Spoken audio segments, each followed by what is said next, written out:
नमस्कार, सिटी न्यूजच्या बातमीपत्रात प्रेक्षकांचं मनपूर्वक स्वागत। आज दिनांक 22 जुलै 2025 वार मंगळवार।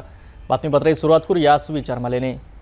सामर्थ्याशिवाय अन्यायाचा प्रतिकार करता येणार नाही, याचा सुविचार आपण बघितला। आता बघूया बातमीपत्रातील ठळक बातम्या।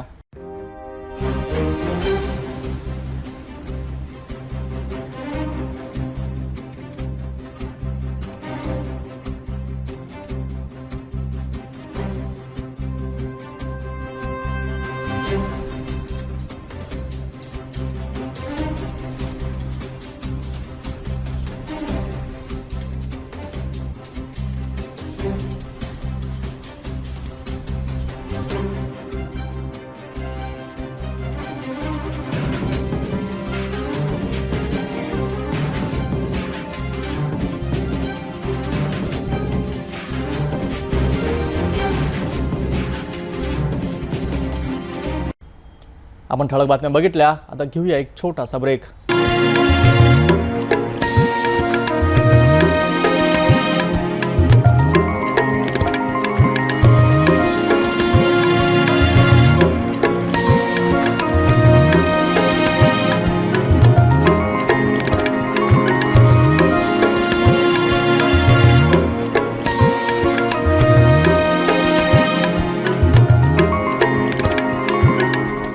तपोवन पासून फक्त 1.5 किलोमीटर अंतरावर राधानगरी लेआउट लेक व्ह्यू प्लॉट सह मोजकेच प्लॉट शिल्लक। त्वरित संपर्क करा 9930706667 किंवा 7620433325 या क्रमांकावर। ब्रेकनंतर बघूया सविस्तर बातम्या। सुरुवातीला एक नजर टाकूया शहरातील गुन्हेगारी क्षेत्रातील घडामोडींवर।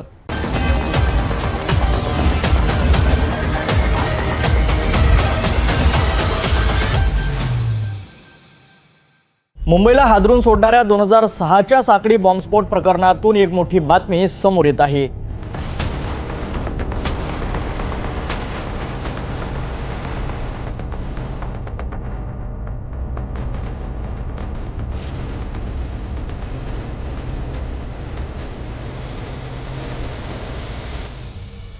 अकरा जुलै 2006 रोजी मुंबईच्या उपनगरीय रेल्वे गाड्यांमध्ये झालेल्या बॉम्बस्फोटाने संपूर्ण देशाला हादरून सोडले होते, ज्यात 189 निष्पाप नागरिकांचा मृत्यू झाला होता आणि 800हून अधिक लोक जखमी झाले होते। या प्रकरणी तब्बल 20 वर्षांनंतर बॉम्बे उच्च न्यायालयाने आज ऐतिहासिक निकाल देत 12 आरोपींची निर्दोष मुक्तता केली आहे। अमरावती मध्यवर्ती कारागृहातून सुटका झाल्यानंतर सोहेल मोहम्मद शेख या आरोपीने माध्यमांशी बोलताना सांगितले की या प्रकरणाशी त्यांचा कोणताही संबंध नव्हता। देवावर आणि न्यायालयावर आमचा विश्वास आहे।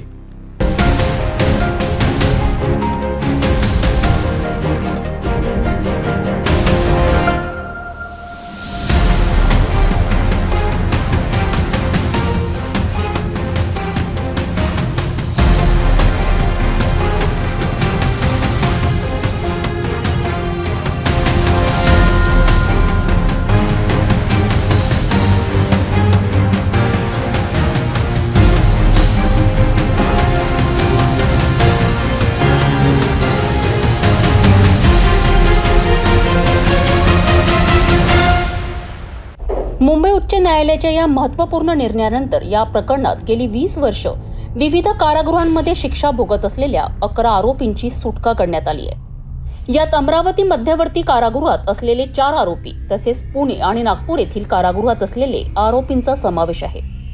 अमरावती कारागृहातून सुटताच सोहेल मोहम्मद शेख या आरोपीने माध्यमांशी बोलताना आपली प्रतिक्रिया दिली आहे। सोहेल मोहम्मद शेख यांनी स्पष्ट केले आहे की या प्रकरणात त्यांचा कोणताही सहभाग नव्हता आणि त्यांना न्यायव्यवस्थेवर पूर्ण विश्वास होता। 20 वर्षाच्या दीर्घ प्रतीक्षेनंतर मिळालेल्या या निर्दोष मुक्तीमुळे आरोपींच्या कुटुंबियांनी सुटकेचा निश्वास टाकला आहे। क्या नाम है आपका? मेरा नाम सुहेल मोहम्मद शेख है और आज हम 20 साल के बाद 19 साल के बाद छूटे हैं और हुकूमत पर और कोर्ट पे हमको बहुत भरोसा हमारा है और वो भरोसा हमारा काम है। हालांकि हमारा कोई लेने देने नहीं था केस से, लेकिन चलो सेशन से ही हमको छूटना था, लेकिन हम यहाँ से छूटे। लेकिन हम इसके लिए हुकूमत का और जजेस लोगों का और हमारी जो वकीलों की जो टीम है इनका शुक्र अदा हम करेंगे। आपको क्या आरोप लगा? मेरे ऊपर जो सीमी वाला मैटर था कि मैं सीमी से ताल्लुक रखता, लेकिन सब वो नहीं था कुछ, क्योंकि बहुत लंबी बात है, पुरानी बात है। बस फंसना था, फंस गया बस। हाँ ठीक है, नहीं बस हो गया बस। उनको बोलना चुप बैठो, मैं कर रहा हूँ बात।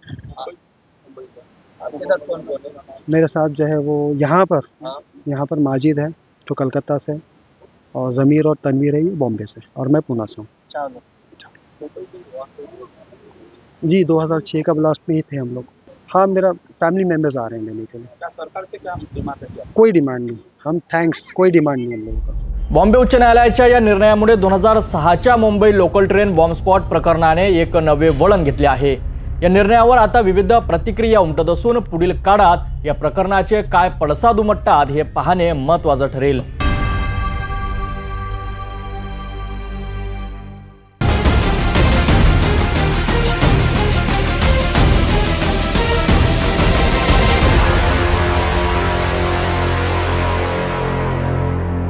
दर्यापूर भातकुली रस्त्यावर झालेल्या एका धाडसी दरोड्याचा अवघ्या 6 तासात छडा लावण्यात पोलिसांना यश मिळालं आहे। गुन्हे शाखेच्या सतर्कतेमुळे 4 आरोपींना अटक करण्यात आली आहे। चला पाहूया सविस्तर रिपोर्ट। अमरावती जिल्ह्यातील दर्यापूर भातकुली रस्त्यावर पिकअप चालक फिरोज खान यांना लुटल्याची घटना समोर आली होती। पेढी नदीच्या पुलाजवळ स्मशानभूमीसमोर त्यांच्या वाहनाला थांबवून 5 अज्ञात व्यक्तींनी त्यांच्या खिशातून 19,400 रुपये जबरदस्तीने हिसकावून घेतले आणि अमरावतीच्या दिशेने पळ काढला। विशेष म्हणजे आरोपींनी आपले चेहरे दुपट्ट्याने झाकले होते आणि ते काळ्या स्प्लेंडर व लाल पल्सर दुचाकींवर आले होते। या घटनेचं गांभीर्य लक्षात घेऊन पोलीस आयुक्तांच्या मार्गदर्शनाखाली गुन्हे शाखा युनिट 1 च्या अधिकाऱ्यांनी तात्काळ घटनास्थळी धाव घेतली। फिरोज खान यांनी दिलेल्या वर्णनानुसार पोलिसांनी संशयिताची माहिती गोळा केली आणि अवघ्या काही तासातच तपासाची चक्र फिरवलीत। तपासादरम्यान पोलिसांनी अफराज खान, एजाज खान आणि सलमान अहमद, अकिल अहमद यांना संशयाच्या आधारे ताब्यात घेतले। त्यांची कसून चौकशी केली असता त्यांनी गुन्ह्याची कबुली दिली आणि उर्वरित साथीदारांची माहिती दिली। या माहितीच्या आधारे शाहरुख खान, कासम खान, शेख जुनेद उर्फ राजा, शेख युसुफ आणि अमीन खान, आशिक खान यांनाही सोमवारी पहाटे शहरातून पळून जाण्याच्या तयारीत असताना अटक करण्यात आली आहे। फिरोज खान, चांदूर बाजार यांनाही अटक करण्यात आली आहे। अशा प्रकारे पोलिसांनी अवघ्या 6 तासात या दरोड्यांचा छडा लावून 4 आरोपींना गजाआड केलेत। रिपोर्ट नंतर आम्ही तसेच क्राईमच्या पथकांनी प्रयत्न केले आणि त्यामध्ये 5 आरोपितांना अटक करण्यात आलेली आहे। त्यांना त्या आरोपितांची नावे अरबाज खान, एजाज खान, सलमान अहमद, अकिल अहमद, शाहरुख खान, कासम खान, जुनेद खान उर्फ राजा, शेख युसुफ, अमीन खान, आशिक खान असे आहे। ते यांचे काही जुने विमर्श आहे काय, तसेच नेमका एक कशासाठी यांनी दरोडा टाकण्याचा प्रयत्न केला चालत्या रोडवर आणि यापूर्वी या गुन्हेगारांनी काही या प्रकारचे असेच काही गुन्हे केलेले आहेत का याकरता तपास चालू आहे। त्यासाठी आम्ही आरोपितांना माननीय मॅजिस्ट्रेट साहेबांकडे हजर करणार आहोत। अमरावती पोलिसांनी किती तत्परतेने या गुन्ह्याचा छडा लावला, गुन्हेगारांना कितीही प्रयत्न केले तरी कायद्याच्या हातापासून दूर राहू शकत नाही, हेच या घटनेतून सिद्ध होतं। या कार्याबद्दल भातकुली पोलीस स्टेशनचे पोलीस निरीक्षक रवींद्र राजुरवार यांना माहिती दिली आहे। या घटनेमुळे सामान्य नागरिकांमध्ये पोलिसांबद्दलचा विश्वास आणखी वाढला आहे।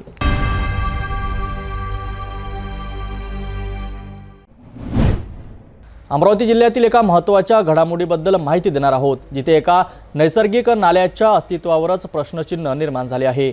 नांदगावपेठ येथील रामगाव वाकडी गावामध्ये गोविंदा बिल्डर्सने टाकलेल्या एका लेआउटमुळे स्थानिक शेतकरी चांगले संतप्त झाले आहेत। अमरावती जिल्ह्यातील नांदगावपेठ येथील रामगाव वाडकी गावातील शेत सर्वे नंबर 61 मध्ये गोविंदा बिल्डर्सने एक लेआउट टाकले होते। या लेआउटमध्ये असलेला एका नैसर्गिक नाला बुजवण्यात आला असल्याचा आरोप शेतकऱ्यांनी केला आहे। या गंभीर प्रकारामुळे संतप्त झालेल्या शेतकऱ्यांनी जिल्हाधिकारी यांच्याकडे तक्रार केली होती। या प्रकरणी उपविभागीय अधिकारी, तहसीलदार, सहाय्यक नगर रचना आणि अधीक्षक जिल्हा भूमी अभिलेख यांनाही निवेदने देण्यात आली होती। या संदर्भात शेतकरी डॉक्टर चंद्रशेखर गिरी यांनी जिल्हा अधीक्षक भूमी अभिलेख कार्यालयात महेश शिंदे यांची भेट घेतली, परंतु शिंदे यांनी हा विषय त्यांच्या अखत्यारीतील नसल्याचे सांगत शेतकऱ्यांच्या तक्रारी संदर्भात उपाधीक्षक भूमी अभिलेख यांना अहवाल पाठवल्याचे सिटी न्यूज प्रतिनिधीला सांगितले। डॉक्टर गिरी यांनी यावर अधिक विचारणा केली असता शिंदे यांनी उडवाउडवीची उत्तरे दिल्याचे समोर आले आहेत। या दरम्यान या लेआउटमधील नैसर्गिक नाला बुजवून प्लॉट तयार करण्याच्या कामाला सध्या स्थगिती मिळाली आहे। उपविभागीय अधिकारी आणि तहसीलदार लोखंडे यांनी जैसे थे आदेश दिल्याने हे काम थांबले आहे।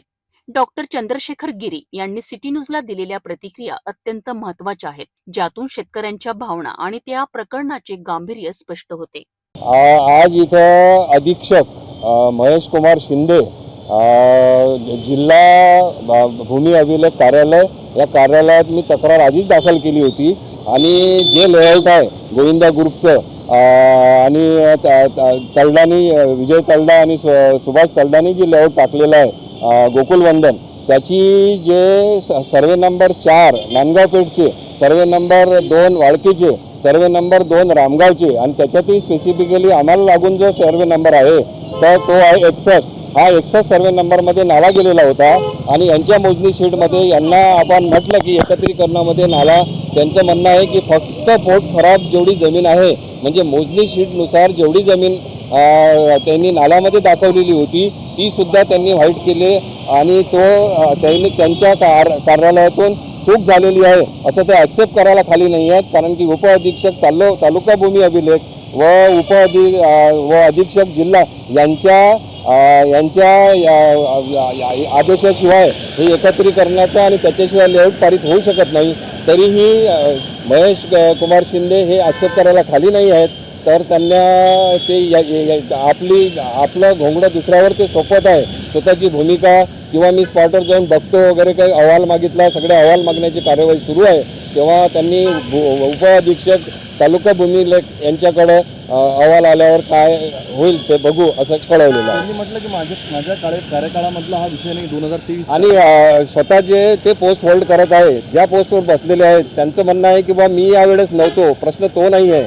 तुम्ही यावेळेस असा किंवा आधी असा तुमच्या ऑफिसमधून जो 2023च्या आधी जो लेआउट पास झालेला आहे त्याच्या आधी ज्या मोजणी शीट आहे तिथं जेव्हा ओरिजिनल नाले होते त्या ओरिजिनल नाल्याच्या ठिकाणी मोजणी शीटवाल्यांनीच नाले दाखवले नाही तेव्हाच बाकीच्या लेआउट पारित झालेला आहे. तेव्हा जेवढी जबाबदारी तहसीलदार यांची आहे, जेवढी जबाबदारी नगररचना सहाय्यक संचालक यांची आहे, तेवढीच जबाबदारी तालुका भूमी अभिलेख उपअधीक्षक व अधीक्षक जिल्हा भूमी अभिलेख अधीक्षक जिल्हा भूमी अभिलेख हे सर्वस्वी जबाबदार आहे. याच्यासाठी आम्ही शेतकरी तीव्र निषेध करत आहे. शेवटची पुढची सुनावणी केव्हा आहे या संदर्भात, कुठे तक्रार? आणि ही आमची तहसीलदारांनी जे नाला सरळी करण्याचा अनधिकृत आदेश पारित केला होता त्यावेळेस नाला दुसऱ्या ठिकाणी होता. ज्या डेटला आदेश पारित केला त्याच्यानंतर त्यांनी नाला सरळीकरणाचं काम सुरू केलं होतं आणि त्याच्यामुळं ही केस इलिगल पारित केल्यामुळं SDO भटकर साहेबाकडं आमच्या जैसे ते स्थिती आहे आणि त्याची मागील 7 तारीख होती आणि त्याची पुढची तारीख 28/7 आहे. त्याच्यामुळं यांना पण आम्ही पार्टी बनवण्यासाठी प्रवृत्त करणार. अमरावती जिल्ह्यातील रामगाव वाकडी येथील या घटनेकडे प्रशासनाने गांभीर्याने लक्ष देऊन नैसर्गिक नाल्याचे संरक्षण करावे अशी अपेक्षा शेतकरी व्यक्त करत आहे. या प्रकरणावर सिटी न्यूज सतत लक्ष ठेवून राहील. अधिक माहितीसाठी पाहत रहा city news.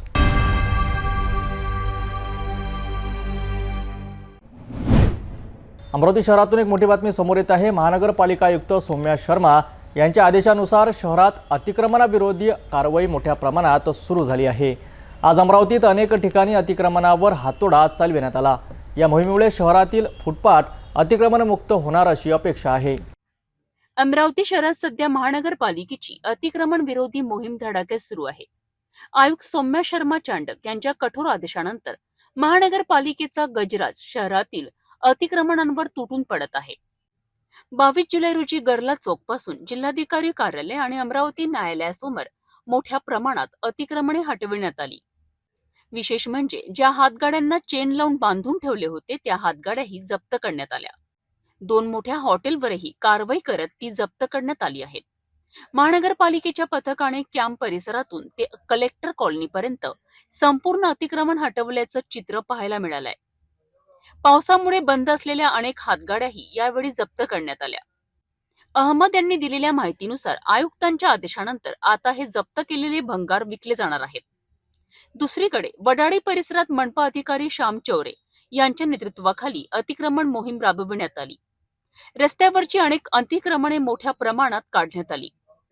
Mission footpath clear या संकल्पनेतनं आयुक्त शर्मा यांनी शहरातील सर्व फुटपाथ अतिक्रमण मुक्त करण्याचा संकल्प केला आहे. याच अनुषंगाने 22 जुलै रोजी वडाळी गार्डन पासून सुंदरलाल चौकापर्यंत मोठ्या प्रमाणात अतिक्रमणे काढण्यात आली आहेत. विशेष म्हणजे यावेळेस गजराजच्या माध्यमातून अनेक पक्की अतिक्रमणही तोडण्यात आली. काही नागरिकांनी या कारवाईला विरोध केला तर अनेकांनी आयुक्तांच्या या धाडसी निर्णयाचं अभिनंदनही केलं आहे. माननीय आयुक्त सौम्या शर्मा मैडम, इनके आदेश पे हमारे यहाँ सुबह से कार्रवाई चालू है, जिसमें कैंप परिसर, डीमार्ट, गर्ला हाई स्कूल, ट्रेजरी ऑफिस, कोर्ट के सामने के दोनों साइड और अभी इतवारा बाज़ार, चित्रा चौक, इधर हम जाके आए हैं और अभी जो साहित्य जब्त होगा वो स्क्रैप में डाल दिया जाएगा और वापस नहीं दिया जाएगा। अब तक की आपकी जो कार्रवाई है कहाँ तक की हुई, उससे पहले जो कार्रवाई कहाँ तक है? इसके पहले तो हमारी रोज़ कार्रवाई चालू है, सभी मोहल्ले में चालू है पूरे शहर में। गाड़गी नगर परिसर, पंचवटी परिसर, अपने इतवारा परिसर, चौधरी चौक, मालवीय चौक, सभी तरफ हमारी डेली कार्रवाई चालू है। जयस्तंभ चौक, राजकमल चौक, गांधी चौक। आज कहाँ का कार्रवाई करने वाले? आज हमारी पहले चित्रा चौक पे कार्रवाई हुई, इतवारा बाज़ार में हुई। अभी ये कैंप परिसर में गर्ला हाई स्कूल चौक पे हम खड़े हैं। यहाँ से हम ट्रेजरी ऑफिस जा रहे हैं, फिर कोर्ट का एरिया लेने वाले हैं और उसके बाद में डीमार्ट का परिसर लेने वाले हैं। अमरावती शहरात सध्या अतिक्रमणाविरोधात मोहिमेमुळे एक मोठं बदल होताना दिसून येत आहे. शहराला अतिक्रमण मुक्त करण्याच्या या मोहिमेचं भविष्य काय असेल हे पाहणे महत्त्वाचं ठरेल.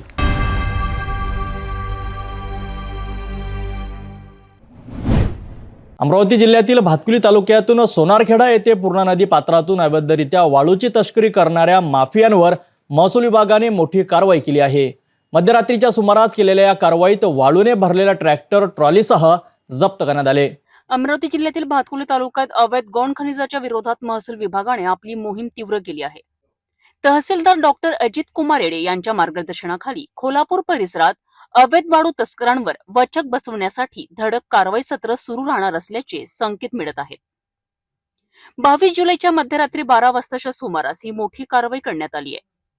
सोनारखेडा येथील पूर्णा नदी पात्रातून अवैधरित्या वाळूचा उपसा सुरू असल्याची माहिती महसूल विभागाच्या भरारी पथकाला मिळाली होती. पथकाने घटनास्थळी धाड टाकली असता महसूल विभागाच्या अधिकाऱ्यांना पाहताच वाळू माफियांनी नदी पात्रातून पळ काढला. मात्र महसूल विभागाच्या भरारी पथकाने फिल्मी स्टाईलने पाठलाग करत वाळूने भरलेला ट्रॅक्टर ट्रॉलीसह जप्त केलाय. जप्त करण्यात आलेला हा ट्रक पुढील कारवाईसाठी कोल्हापूर पोलीस स्टेशनमध्ये ठेवण्यात आला आहे. जुबेर खान उस्मान खान, राहणार धामोरी, तालुका भातकुली असे ट्रॅक्टर मालकाचे नाव आहे. या प्रकरणी कलम 333-35 भादवी न्याय संहिता प्रवरण अधिनियमांतर्गत 1966च्या कलम 9-15 खाण खनिज अधिनियम 1958, 3-421 सार्वजनिक संपत्ती नुकसान अधिनियम 3 व 7 आणि अन्य कलमांखाली गुन्हा दाखल करण्यात आला आहे. या कारवाई दरम्यान तहसीलदार डॉक्टर अजित कुमार येडे यांच्यासोबत ग्राम महसूल अधिकारी संतोष सिंग गिल, मनोज बेले, संदीप निरगुडे, किरण काकड, कोतवाल वैभव चहाकार आणि पोलीस पाटील मातकर हे उपस्थित होते. महसूल विभागाच्या या कारवाईमुळे अवैध वाळू माफियांना चांगलाच हादरा बसला आहे. तर ही होती सोनारखेड येथील अवैध वाळू तस्करीवर झालेल्या कारवाईची सविस्तर बातमी. महसूल विभागाच्या या धडक कारवाईमुळे अवैध वाळू माफियांना चांगलाच वचक बसला आहे.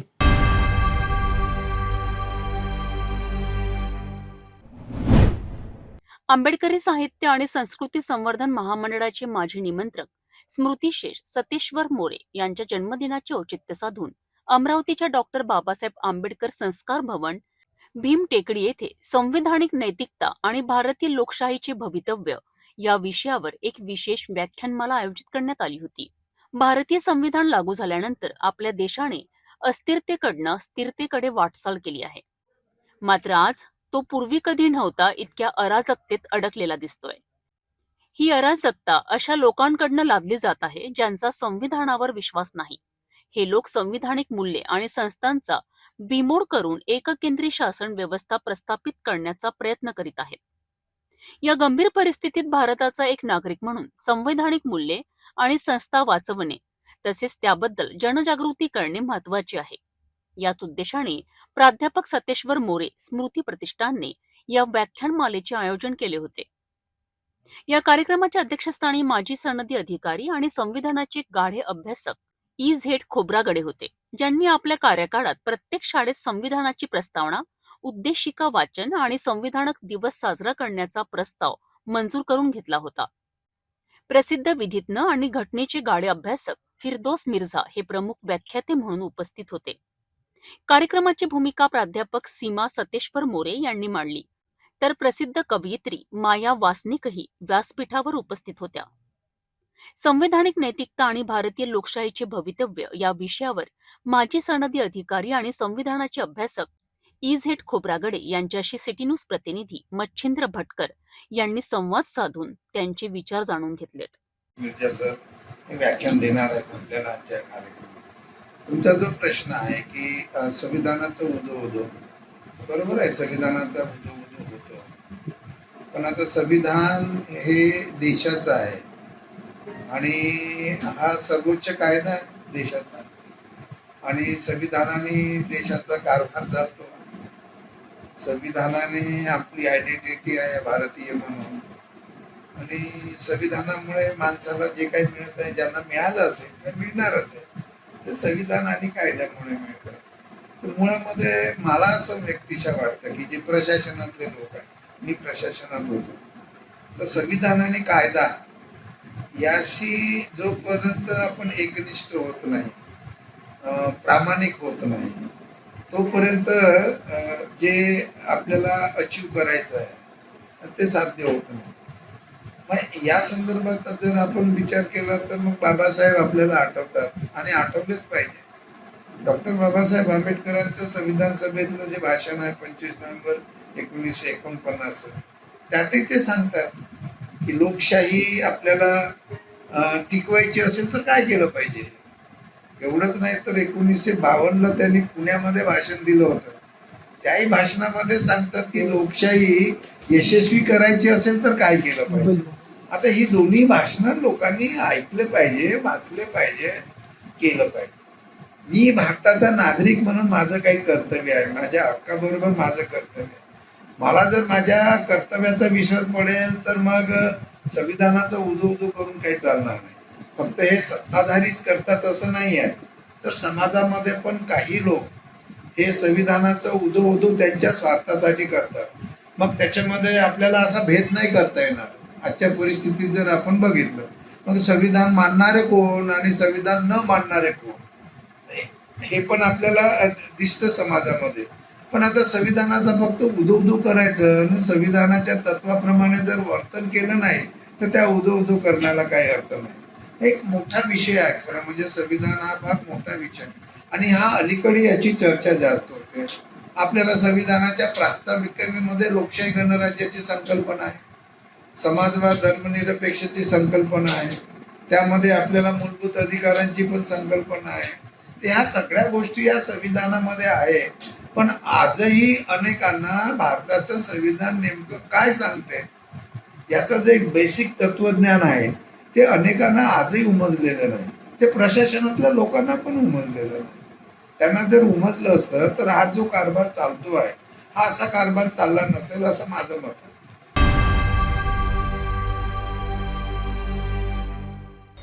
आदिवासी मजुरांच्या हक्काच्या पैशावर डल्ला मारण्यात आला आहे. मेळघाटातील आदिवासी बांधवांना घरकुल योजनेअंतर्गत मिळालेल्या घरांच्या मास्टर पेमेंटसाठी रोजगार सेवकाने प्रतिमजूर 1500 रुपये उकळल्याचा धक्कादायक प्रकार समोर आला आहे. अमरावती जिल्ह्यातील मेळघाट क्षेत्रातील बहादरपूर येथील आदिवासी बांधवांनी मोठ्या कष्टाने पंतप्रधान आवास योजनेअंतर्गत मिळालेल्या घरकुलाचं बांधकाम पूर्ण केलंय.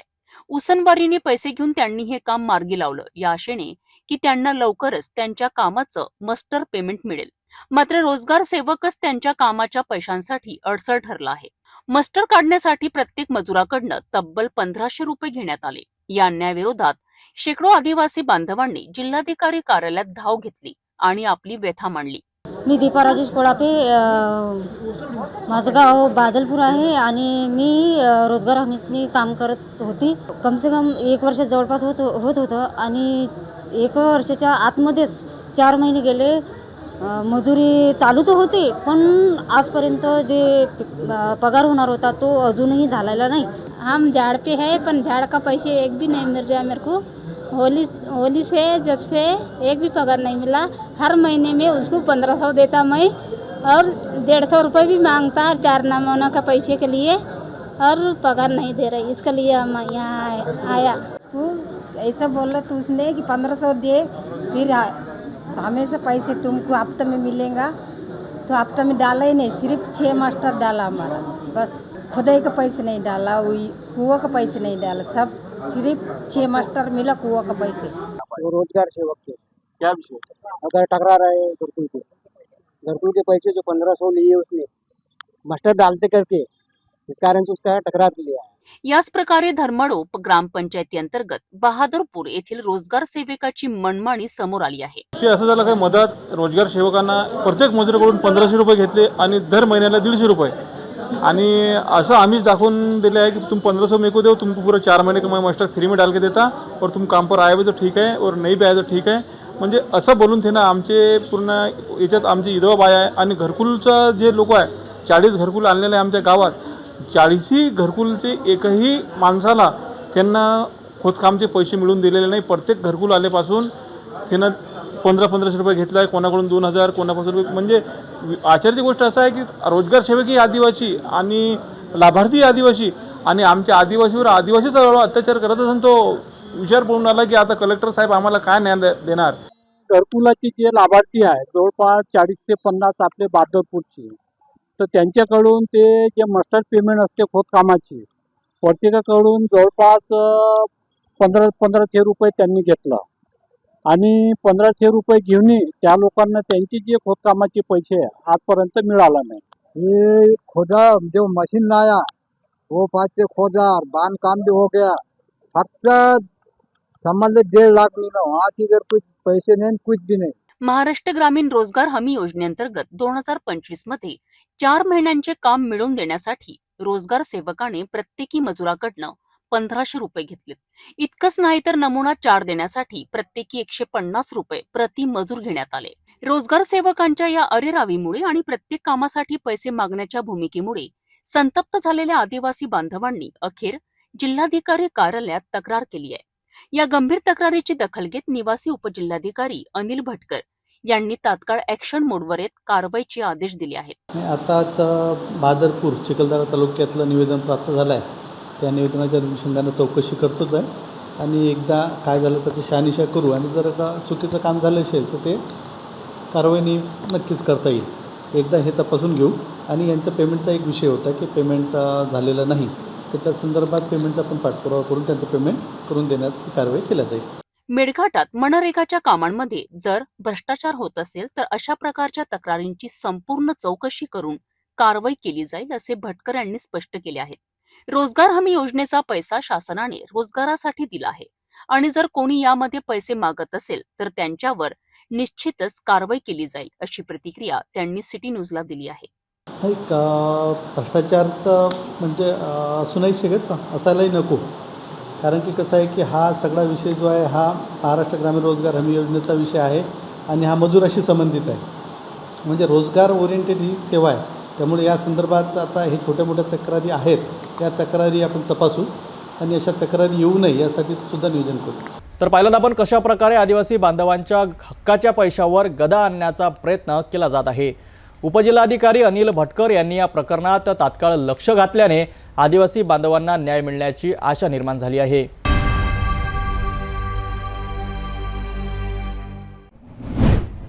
अमरावतीमध्ये महानगरपालिकेच्या अतिक्रमण हटाव मोहिमेदरम्यान समाज कल्याण विभागाने चर्मकार समाजाला रोजगार आणि जोडधंद्यांसाठी दिलेले लोखंडी स्टॉल उद्ध्वस्त करण्यात आले आहेत। राष्ट्रीय चर्मकार महासंघ अमरावती जिल्ह्याच्या पदाधिकारी आणि कार्यकर्त्यांनी जिल्हाधिकारी कार्यालयावर मोर्चा काढत या अन्यायकारक कारवाईचा तीव्र निषेध केला आहे। या निवेदनात त्यांनी स्पष्ट केले आहे की एकीकडे समाज कल्याण विभाग अनुसूचित जातीच्या चर्मकार समाजाला रोजगार निर्मितीसाठी लोखंडी स्टॉल पुरवतोय, तर दुसरीकडे महानगरपालिका प्रशासन ते स्टॉल निष्कासित करून तोडून टाकतायत। ही शासनाच्याच 2 विभागांमधील विसंगती असून यामुळे चर्मकार समाजाचे मोठे नुकसान झाले आहे। गठई कामगारांना मिळालेले हे स्टॉल त्यांच्या उपजीविकेचे साधन होते, जे आता महानगरपालिकेच्या कारवाईमुळे हिरावले गेले आहेत। या दुहेरी भूमिकेमुळे संतप्त झालेल्या महासंघाने ही अन्यायकारक कारवाई तात्काळ थांबवण्याची मागणी केली आहे। त्यांच्या मते ही कारवाई म्हणजे गरिबांवर आणि हातावर पोट असणाऱ्यांवर केलेला अन्याय आहे, आणि या विरोधात त्यांनी न्यायाची मागणी केली आहे। कारवाईला विरोध करताना काही नागरिक इथे जमलेले आहे। मनपाची अतिक्रमणाची कारवाई मोहीम एकीकडे सुरू आहे, दुसरीकडे नागरिक काय म्हणत आहेत जाणून घेऊया। आपण आता सर्वात प्रथम हे सांगतो का आम्ही अतिक्रमणग्रस्त किंवा अतिक्रमणाला कारवाईचे विरोधक नाही आहे. आम्ही आहोत चर्मकार समाजाचे. आपण पाहत असाल, आपण लहान असाल तेव्हापासून पाहत असाल, चर्मकार समाज हा प्रत्येक ठिकाणी कोपऱ्यात सडकेच्या बाजूला गटईचं काम करतो. आमचा परंपरागत हे आहे. आता आपण पाहता ह्या पावसात आज पाऊस चालू आहे. योगायोगानं आमचा गटई कामगार अजूनही ज्यांना स्टॉल मिळालेला नाही तो आजही पावसाळ्यात उन्हातानापासून वाचला पाहिजे. त्यामुळे शासनाने एक योजना काढली होती, गटई स्टॉल योजना. आणि हा गटई स्टॉल आमच्या चर्मकार समाजाला दिला. चर्मकार समाजाला दिल्याच्या नंतर आज मगरूर काही अधिकारी हे स्वतःच्या मर्जीप्रमाणे समाज कल्याणच्या म्हणा किंवा त्या महानगरपालिकेच्या विरोधात नाही, तर स्वतःच्या मनमानी कारभारामुळे चुकीने आज तो 80,000च्या जवळपास स्टॉल आहे शासनाने आम्हाला दिला. आणि त्याच्यावर कारवाई करताना अक्षरशः शेकडो स्टॉल पूर्ण चपकून टाकले. हे चुकीचं आहे. जेव्हा आम्ही महानगरपालिकेच्या आयुक्ताकडे गेलो ते म्हणे आमचा विषय नाही, समाज कल्याणचा विषय आहे. समाज कल्याणच्या अधिकाऱ्याला आम्ही आता भेटून आलो. समाज कल्याणचे अधिकारी म्हणते अक्षरशः चुकीची पद्धती आहे. हे शासनाचे स्टॉल त्यांनी चपकवण्याचा कुठल्याही प्रकारचा अधिकार त्यांना नाही. महानगरपालिका समाज कल्याणावर ढकलत आहे, समाज कल्याण महानगरपालिकेवर ढकलत आहे. आमचा शासनाला एक प्रश्न आहे का जर तुम्हाला आम्ही तर मागितलेच नव्हते, तुम्ही शासनाने आमच्यासाठी ह्या तानापासून वारा वादळापासून आमचा संरक्षण व्हावं याकरिता तुम्ही आम्हाला स्टॉल दिले. आम्ही तुम्हाला मागितले नव्हते. आमचा तर गटई कामगार चर्मकार समाजाचा जो माणूस आहे तो आजही उघड्यावर धंदा करायला तयार आहे. कारण की आमचे पूर्वजापासून हा व्यवसाय चालत आला. आमचा पोटा पाण्याचा प्रश्न आहे. त्यामुळं आमचा गटई कामगार हा या स्टॉलच्या भरोशावर नव्हता. हे तर तुम्ही दिला आम्हाला स्टॉल. आमचा तर गटई कामगार आज त्याच्यावर उदरनिर्वाह होता. आज आमचे लेकरं त्या गटई कामगाराच्या भरोशावर ते आम्ही जे चपला जोडे शिवतोय त्याच्या भरोशावर आमचा व्यवसाय आहे. आणि आमचे लेकरं उद्या चलून चांगले क्लास 1 अधिकारी झाले पाहिजे म्हणूनच आम्हाला हे स्टॉल उपलब्ध शासनाने करून दिले. माझा प्रश्न आहे समाज कल्याणला आणि त्या महानगरपालिकेला का जर तुम्हाला हे खरोखर आज तुम्ही एक शेकडो स्टॉल असे चपकून टाकले तर पर्यायानं आमचं नुकसान नाही झालं. हे नुकसान जे आहे शासनाचं नुकसान आहे. आज एक स्टॉल 80,000चा आहे. माझा शासनाला प्रश्न आहे जर तुमचं एवढं नुकसान करायचं होतं तर तुम्ही दिले कशाला? महत्वाचा विषय आहे का तुम्ही स्टॉल दिले कशाला? लाखो रुपये त्याच्यात तुम्ही गुंतवणूक, करोडो रुपये तुम्ही त्याच्यात गुंतवले. आज हा जनतेचा प्रश्न आहे, पैसा आहे. त्याच्यामुळं आम्ही या कारवाईचा जाहीर निषेध करतो. आणि आमचा एकच प्रश्न आहे, जर तुम्हाला कारवाई करायची असेल तर आम्हाला आजच सांगा. आम्ही ह्या शासनाला स्टॉल आम्ही आमचे परत करून देऊ. कामगार समाज गरीब आहे. त्या गरीबाला समाज कल्याण मधून स्टॉल भेटलेला आहे आणि तुम्ही जर स्टॉल देता आणि ते वापस घेता हे तुमचं काम चुकीचं आहे शासनाचं. तर तुम्हाला द्यायचं होतं तर मग वापस खाऊन घेऊन आले आणि यांना प्रामाणिकपणे जगू द्या. याच्या स्टॉलच्या भरोशावर यांचं पोरापारांचं पोट आहे त्याचा तुम्ही विचार करायला पाहिजे. आणि आज जे अतिक्रमण मध्ये त्यांचं नुकसान होऊन राहिलं, शासनाचं नुकसान आहे, त्यांचंही नुकसान आहे. तर असं नुकसान कुठपर्यंत तुम्ही सहन करणार आहे? म्हणून आम्हाला एवढं विनंती आहे, माझ्या समाजाचं नुकसान नाही झालं पाहिजे आणि शासनाने जे खोके दिले आहे त्याचाही नुकसान नहीं झाला पाहिजे, हेच आम्हाला बोलणं आहे. आदरणीय माननीय बबनरावजी घोलप जब समाज कल्याण मंत्री थे, उनका मंत्रालय 50 बार 200 बार मैं उनको समझा बोल के निवेदन दे दे के हमारे आकोड़ी जी थे, उनको ये योजना बोले कि भाई हमको गठा स्टॉल होना, ये घोलप साहब ने लागू कराए। हाँ, वो क्यों लागू कराए कि भाई गठाई करने वाला फुटपाथ पे बैठे रहता, रात दिन धूप में ताप में, लेकिन महानगर पालिका का ये अन्याय चालू है। 80% लोग उसमें खोटे हैं, लेकिन जो सच्चे हैं उनको तो तराश मत दो। जब हम तुमको प्रमाण पत्र दे रहे कि भाई हम तुमको क्या नाम का जाति का प्रमाण पत्र होना, हाँ, जब समाज कल्याण का प्रमाण पत्र है कि इनको हमने स्टॉल दिए धंधा करने के लिए, हम उसमें कोई धंधा तो नहीं, जूते चप्पल ही सुधार रहे हैं और क्या कर रहे हैं। अब नहीं गुजारा होता तो कोई दुपट्टा बेच लेता, कोई कुछ बेच लेता, कोई चड्डी बनाने बेचता, तो वो जोड़ वैसा तो करे नहीं ना, वो बाल बच्चे के लिए क्या हम जूते चप्पल दे रहे तो हमारे बच्चे नहीं वही करने का। गटाई स्टॉल धारकांना जे संकट आलेलं आहे त्याचा आवाज उठवण्यासाठी राष्ट्रीय चर्मकार महासंघाचे पदाधिकारी आमचे जिल्हाध्यक्ष निलेभाऊ जामटे, तसेच आपले शांभाऊ आकोडे, तसेच भालचंद्रजी रिटे, दिलीप वर्जे साहेब आणि मी दिलीप वाजगे, माझा असा विषय आहे का जे समाजावर जो स्टॉल दिलेले आहे समाज कल्याण मार्फत त्यांच्यावर अन्याय होता कामा नये आहे आणि जे इतर स्टॉल लागलेले आहे आम्ही त्याबद्दल पाठपुरावा समाज कल्याणला केलेला आहे आणि आमची जेवढ्या लोकांना स्टॉल मिळाले आहे त्या संदर्भात आम्ही सगळ्या समाज कल्याणला पत्रव्यवहार करून प्रत्येक जणाची लिस्ट दिलेली आहे। त्यानुसार तुम्ही आमची कारवाई थांबा, अन्यथा अदर अवैधिक जे स्टॉल असेल त्याला आम्ही अनुमती देत नाही आणि समाज कल्याण पण देत नाही। बरोबर आहे, तो विषय आमचा नाही आहे, परंतु आमच्या समाजावर जो होणारा अन्याय हा थांबला पाहिजे। अन्यथा आज आम्ही जे निवेदन दिलेलं आहे हे अतिक्रमण उद्यापासून जर थांबलं नाही तर हे जन आंदोलन पुरा महाराष्ट्रामध्ये पेटेल, एवढी मी राष्ट्रीय चर्मकार महासंघातर्फे विनंती करतो आपल्या चॅनल मधून। जे स्टॉल आहे त्यांना जे समाज कल्याण म्हणून मिळालेले स्टॉल होते हो, ते विकण्यात आले अक्षरशः दुसऱ्या लोकांना। ज्यांनी विकले आहे ते पहिलं भोगड्यासारखे नोटीस लागली का उचलून घेऊन जातात आपल्या घरी आणि अतिक्रमणची कारवाई झाली का घेऊन येतात, पण याच्यावर कडकोड कारवाई झाली पाहिजे अशी आमची विनंती आहे। हे समाज कल्याण अधिकाऱ्यांना सगळं माहिती आहे कोण विकलेले आहे, कोण धंदा करत आहे, कोण व्यवसाय करत आहे, त्यांना हात लागता कामा नाही आहे अशी आमची नम्र विनंती आहे।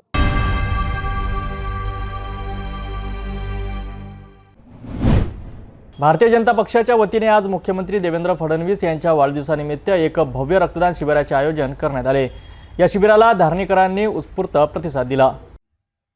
धारणी शहरात भारतीय जनता पक्षाच्या कार्यालयात मुख्यमंत्री देवेंद्र फडणवीस यांच्या वाढदिवसाचे औचित्य साधून आमदार केवलराम काळे यांच्या मार्गदर्शनाखाली एक भव्य रक्तदान शिबिराचे आयोजन करण्यात आले होते। या शिबिराला धारणी शहरातील शेकडो कार्यकर्त्यांनी आणि नागरिकांनी मोठ्या उत्साहाने सहभाग घेऊन रक्तदान केलेत। यावेळी आमदार केवलराम काळे यांच्यासह अप्पा पाटील, तालुकाध्यक्ष नवलाखे, राहुल सोनवणे ठाकूर, मालती कासदेकर, शमा चौकसे, जया गायकवाड यांच्यासह भाजपचे शेकडो कार्यकर्ते आणि पदाधिकारी मोठ्या संख्येने उपस्थित होते। रक्तदान शिबिराच्या यशस्वी आयोजनासाठी शासकीय ब्लड बँक, रक्तघटक विलगीकरण केंद्र, उपजिल्हा रुग्णालय धारणी आणि संपूर्ण वैद्यकीय टीम उपस्थित होती। या रक्तदान शिबिरामुळे अनेक गरजू रुग्णांना जीवनदान मिळणार असून हा उपक्रम सामाजिक बांधिलकीचे एक उत्तम उदाहरण ठरला आहे। धारणी येथे आयोजित या रक्तदान शिबिरामुळे अनेक गरजूंना मदत मिळणार आहे, ही निश्चितच अभिमानाची बाब आहे। अशा सामाजिक उपक्रमांना नागरिकांचा नेहमीच असाच प्रतिसाद मिळत राहो हीच अपेक्षा।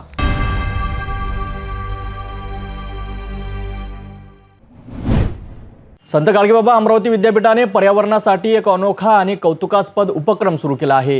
या उपक्रमाचं नाव आहे एक विद्यार्थी एक झाड। याबद्दल अधिक माहिती पाहूया। संत गाडगेबाबा अमरावती विद्यापीठाच्या आजीवन अध्ययन व विस्तार विभागाने पर्यावरणाच्या संरक्षणासाठी एक अत्यंत महत्त्वाचा आणि नाविन्यपूर्ण उपक्रम हाती घेतला आहे। या विभागामध्ये प्रवेश घेणाऱ्या प्रत्येक विद्यार्थ्याला आता पर्यावरणपूरक अभ्यासक्रम या संकल्पनेअंतर्गत एक रोपटे लावणं बंधनकारक असणार आहे। या उपक्रमांतर्गत विद्यार्थ्यांना प्रवेश निश्चित करण्यापूर्वी विभागाकडून दिलेले रोपटे घरी नेऊन लावायचं आहे। घरी जागा नसल्यास आजूबाजूच्या परिसरात किंवा उपलब्ध जागेत हे रोपटे लावून त्याची निगा राखायची आहे। विशेष म्हणजे या रोपट्यासह काढलेला सेल्फी दाखवल्यानंतरच विद्यार्थ्यांना प्रवेश निश्चित होणार आहे। या उपक्रमाचं महत्त्व इथेच संपत नाही। विद्यार्थी अंतिम वर्षात असताना परीक्षेचं हॉल तिकीट मिळण्यापूर्वी त्यांना पुन्हा एकदा त्याच झाडासोबतचा सेल्फी विभागाला पाठवावा लागणार आहे, ज्यामुळे झाड जिवंत असल्याची खात्री होईल। त्यानंतरच त्यांना अंतिम वर्षात हॉल तिकीट दिलं जाईल। या विभागात सध्या 7 प्रकारचे अभ्यासक्रम चालवले जात आहेत आणि दरवर्षी सुमारे 400 विद्यार्थी प्रवेश घेत आहेत। या अभ्यासक्रमांमध्ये प्रौढ व्यक्ती मोठ्या संख्येने सहभागी होतात। या उपक्रमामागे एक दूरदृष्टीचा विचार आहे। जीवन जगण्यासाठी आवश्यक असलेला ऑक्सिजन आपण जिवंतपणेच निर्माण केला पाहिजे आणि आपल्या अंत्यसंस्काराची व्यवस्थाही जिवंतपणेच लावून ठेवली पाहिजे। हा अभिनव उपक्रम संत गाडगेबाबा अमरावती विद्यापीठाची कुलगुरू डॉक्टर मिलिंद बारहाते यांच्या प्रेरणेने आणि आजीवन अध्ययन व विस्तार विभागाचे संचालक डॉक्टर श्रीकांत पाटील यांच्या मार्गदर्शनाखाली राबविला जात आहे. या पर्यावरणपूरक अभ्यासक्रम संकल्पनेमुळे पर्यावरण संवर्धनासोबतच सामाजिक जबाबदारीची जाणीवही विद्यार्थ्यांमध्ये रुजवली जात आहे. संत गाडगेबाबा अमरावती विद्यापीठाने सुरू केलेला हा एक विद्यार्थी एक झाड हा उपक्रम केवळ पर्यावरणासाठीच नाही तर समाजासाठीही एक आदर्श घालून देणारा आहे. अशा उपक्रमामुळे आपल्या भावी पिढींसाठी एक हरित आणि निरोगी भविष्य निर्माण करता येईल.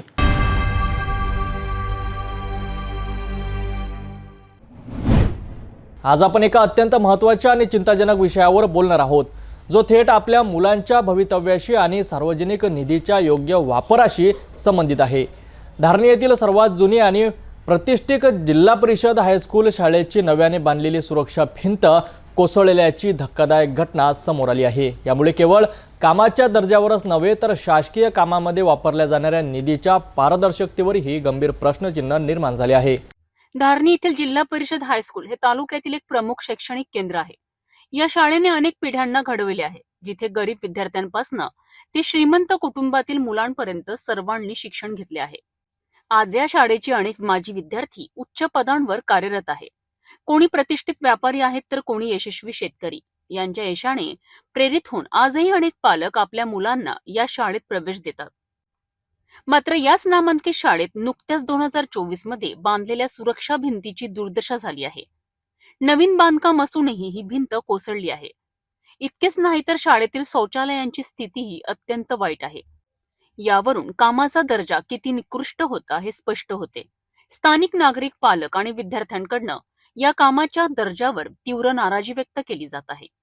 त्यांची मागणी आहे की संबंधित अधिकाऱ्यांनी याकडे गांभीर्याने लक्ष द्यावे आणि निकृष्ट काम करणाऱ्या ठेकेदारांकडनं सुरक्षा भिंतीचे काम पुन्हा दर्जेदार पद्धतीने करून घ्यावेत. सार्वजनिक निधीचा अपव्यय थांबवून विद्यार्थ्यांच्या सुरक्षिततेची आणि शाळेच्या चांगल्या सुविधांची खात्री करणे अत्यंत आवश्यक आहे. धारणी जिल्हा परिषद हायस्कूलची कोसळलेली सुरक्षा भिंत ही केवळ एक भिंत नसून ती शासकीय कामामधील अनास्था आणि बेजबाबदारपणाचे प्रतीक आहे. या घटनेने प्रशासनावर एक मोठी जबाबदारी टाकली आहे आणि त्यांनी या प्रकरणाची सखोल चौकशी करावी आणि दोषीवर कठोर कारवाई करावी. तसेच भविष्यात अशा घटना पुन्हा घडू नयेत यासाठी योग्य उपाययोजना कराव्यात. विद्यार्थ्यांचे भवितव्य आणि सार्वजनिक मालमत्तेचे संरक्षण ही आपली जबाबदारी आहे. भेटूया एका छोट्याशा विश्रांतीनंतर. शादी और ब्याह की शुरुआत आराधना साड़ी के साथ. Aradhana wholesale shopping mall L2 Bijland complex, Nandgaon Peth, Amravati, Jawahar road, Amravati. विश्रांतीनंतर पुन्हा आपले स्वागत. आता एक नजर महाराष्ट्रातील विस्तृत घडामोडीवर. महाराष्ट्रात सध्या एक मोठ्या हनी ट्रॅप प्रकरणाने खळबळ उडून दिली आहे, ज्यामध्ये अनेक बडे अधिकारी आणि नेते अडकल्याची चर्चा आहे. एका होमगार्ड तरुणीने रचलेल्या या जाळ्यातून 72हून अधिक अधिकारी ब्लॅकमेल झाल्याचं समोर आलं आहे. नाशिक कलेक्शन, राजकीय आरोप प्रत्यारोप आणि कोट्यवधींच्या खंडणीच्या मागणीमुळे हे प्रकरण राज्याच्या इतिहासातील सर्वात मोठा स्कॅन्डल बनण्याची शक्यता आहे. महाराष्ट्रात हनी ट्रॅपचा महाकांड. बड्या अधिकाऱ्यांना ब्लॅकमेल, होमगार्ड तरुणीने रचलं कोट्यवधींचं जाळं. 72 अधिकारी, मंत्री आणि नेते जाळ्यात. 5 स्टार हॉटेलमध्ये नाजूक क्षण आणि ब्लॅकमेलिंगचा थरार. राजकीय वर्तुळात खळबळ. हनी ट्रॅपमुळे सरकार हादरलं. पेन ड्राईव्ह मधील नावांमुळे धडकी. होमगार्ड ते ब्लॅकमेलिंग क्वीन, एका तरुणीने कसा केला महाराष्ट्राच्या इतिहासातील सर्वात मोठा हनी ट्रॅप. नाशिक ते मुंबई हनी ट्रॅपचं कनेक्शन. 5 स्टार हॉटेलमधील सिक्रेट व्हिडिओ आणि खंडणीचा खेळ. मंत्री, आमदार, पोलीस आयुक्त, कोण कोण अडकलं हनी ट्रॅप मध्ये. महाराष्ट्रात काळा धंदा उघड. 72 अधिकाऱ्यांचं भविष्य धोक्यात. हनी ट्रॅपच्या भीतीने लाखो रुपये दिले. आता सत्य समोर. ना हनी ना ट्रॅप म्हणत सरकारचा पडदा टाकण्याचा प्रयत्न, पण सत्य काय? 2016 पासूनचा प्लॅन. होमगार्ड तरुणीची हनी ट्रॅपची कहाणी कशी बनली तरुणी करोडपती? पडद्यामागे काय भाजप नेत्यांचं कनेक्शन आणि संजय राऊतांचे गंभीर आरोप. ब्लॅकमेलिंगचे नवीन तंत्र, आधी व्हिडिओ मग चॅट, हनी ट्रॅपच्या जाळ्यातून सुटका नाही. होमगार्ड तरुणीने पोलिसांनाच लावला गंडा. होमगार्ड तरुणीने कशी केली अधिकाऱ्यांची फसवणूक? महाराष्ट्रातील सर्वात मोठा हनी ट्रॅप स्कॅन्डल. अधिकारी नेत्यांची नावं कधी येणार समोर? नोकरी गेली तरी थांबली नाही, महिला बनली ब्लॅकमेलिंगची मास्टरमाइंड. ठाणे जिल्ह्यात 14 अधिकाऱ्यांवर गुन्हे. हनी ट्रॅपच्या प्रकरणाची व्याप्ती वाढली. 5 स्टार हॉटेलमध्ये षडयंत्र. व्हिडिओ रेकॉर्ड करून लाखो उकडले. ती महिला कोण? मंत्र्यांपासून पोलीस आयुक्तांपर्यंत हनी ट्रॅपच्या जाळ्यात कोण कोण अडकले? हनी ट्रॅपचे प्रकरण संसदेत गाजले. नाना पटोलेंनी पेन ड्राईव्ह दाखवला, पण सत्य अजून गुलदस्त्यात. हनी ट्रॅप मध्ये अडकलेल्या अधिकाऱ्यांनी बदनामीच्या भीतीने दिले पैसे. राज्याच्या इतिहासातील सर्वात मोठा कांड. या हनी ट्रॅप प्रकरणाची सखोल चौकशी होणार का? राज्यात सध्या या हनी ट्रॅप प्रकरणाची जोरदार चर्चा सुरू आहे. यात आणखी कोणकोणते नावे समोर येतात, या प्रकरणाचा तपास कुठपर्यंत जातो आणि दोषीवर काय कारवाई होते हे पाहणे महत्त्वाचं ठरेल.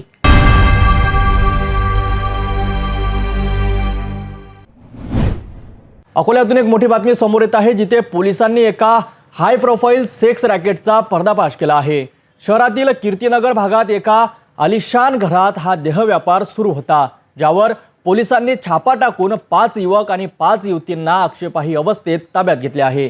या कारवाईत पोलिसांनी लाखो रुपयाचा मुद्देमालही जप्त केला आहे. अधिक माहिती पाहूया सविस्तर रिपोर्टमध्ये. अकोला शहरातील खदान पोलीस ठाण्याच्या हद्दीतील गौरक्षण रोडवरील कीर्तीनगर भागात सोमवारी रात्री उशिरा पोलिसांनी एका मोठ्या सेक्स रॅकेटचा पर्दाफाश केलाय. एका आलिशान घरातून 2 महिला आणि एका पुरुषाच्या मदतीने हा बेकायदेशीर देह व्यापार अनेक महिन्यांपासून सुरू होता. पोलिसांना गुप्त माहिती मिळाली होती की कीर्तीनगर येथील एका घरात कुंटणखाना सुरू आहे. या माहितीच्या आधारे पोलिसांनी सापळा रचला. एका बोगस ग्राहकाला पाठवून खात्री पटल्यानंतर ठाणेदार मनोज केदारे यांच्या नेतृत्वाखालील पथकाने रात्री 9:30च्या सुमारास छापा टाकला. छाप्यादरम्यान घरात युवक युवती आक्षेपार्ह अवस्थेत आढळून आलेत. त्यांना ताब्यात घेऊन खदान पोलीस ठाण्यात आणण्यात आले, जिथे त्यांची कसून चौकशी करण्यात आली. पोलिसांच्या तपासात धक्कादायक माहिती समोर आली आहे. आरोपी महिला व्हॉट्सअपवर युवतींचे फोटो ग्राहकांना पाठवून त्यांना आकर्षित करत होत्या. ग्राहकांच्या पसंतीनुसार त्याच घरात 2 ते 5 हजार रुपयांपर्यंत रक्कम आकारून देह व्यापार चालवला जात होता. हा सर्व प्रकार केवळ आर्थिक फायद्यासाठी व्यावसायिक स्वरूपात सुरू होता. या कारवाईत पोलिसांनी घटनास्थळावरनं मोबाईल, रोख रक्कम आणि दुचाकी असा एकूण 2,86,000 रुपयांचा मुद्देमाल जप्त केला आहे. कुंटणखाना चालवणाऱ्या 2 महिला आणि एका पुरुषाविरोधात अनैतिक मानवी वाहतूक प्रतिबंधक कायद्यानुसार गुन्हा दाखल करण्याची प्रक्रिया सुरू आहे. पोलीस अधीक्षक अर्चित चांडक यांच्या मार्गदर्शनाखाली पोलीस निरीक्षक मनोज केदारे, PSI दीपक पवित्रकार, PSI दादाहरी वणवे, PSI मयुरी सावंत यांच्यासह निलेश खंडारे, अमित दुबे, विजय मुंडकर, दिनकर धुरंदर, रवी काटकर, अभिमन्यू सदाशिव, वैभव कस्तुरे, अर्चना बोराडे, धनश्री वाहुर वाघ आणि अंजुषा रत्नपारखी या पोलीस कर्मचाऱ्यांनी ही यशस्वी कारवाई केली आहे. आज पोलीस स्टेशन खदान हद्दीमध्ये आम्हाला माहिती मिळाली होती की एका ठिकाणी आर्थिक फायद्याकरिता कुंटणखाना चालवत आहे. त्यावरून जिल्ह्याचे जिल्हा पोलीस अधीक्षक आदरणीय Archit Chandak sir, upper police अधीक्षक आदरणीय रेड्डी सर, HDPO आदरणीय कुलकर्णी सर यांच्या मार्गदर्शनाखाली ज्या ठिकाणी आर्थिक फायद्याकरिता 2 महिला व 1 पुरुष त्या ठिकाणी कुंटणखाना चालवत होते, अशा माहितीवरून आम्ही त्या ठिकाणी पंटर पाठवला. त्यांनी आम्हाला इशारा केल्यानंतर आम्ही पंच व स्टाफसह त्या ठिकाणी रेड केली असता त्या ठिकाणी ह्या 2 महिला आरोपी, 1 पुरुष आरोपी या व्यतिरिक्त तिथे 3 पीडित महिला व 4 पुरुष आरोपी असे त्या ठिकाणी आम्हाला मिळून आले. त्यांच्या ताब्यातून त्या ठिकाणाहून घटनास्थळावरून जवळपास अनेक आक्षेपार्ह साहित्य त्या ठिकाणी आम्हाला मिळालेलं आहे.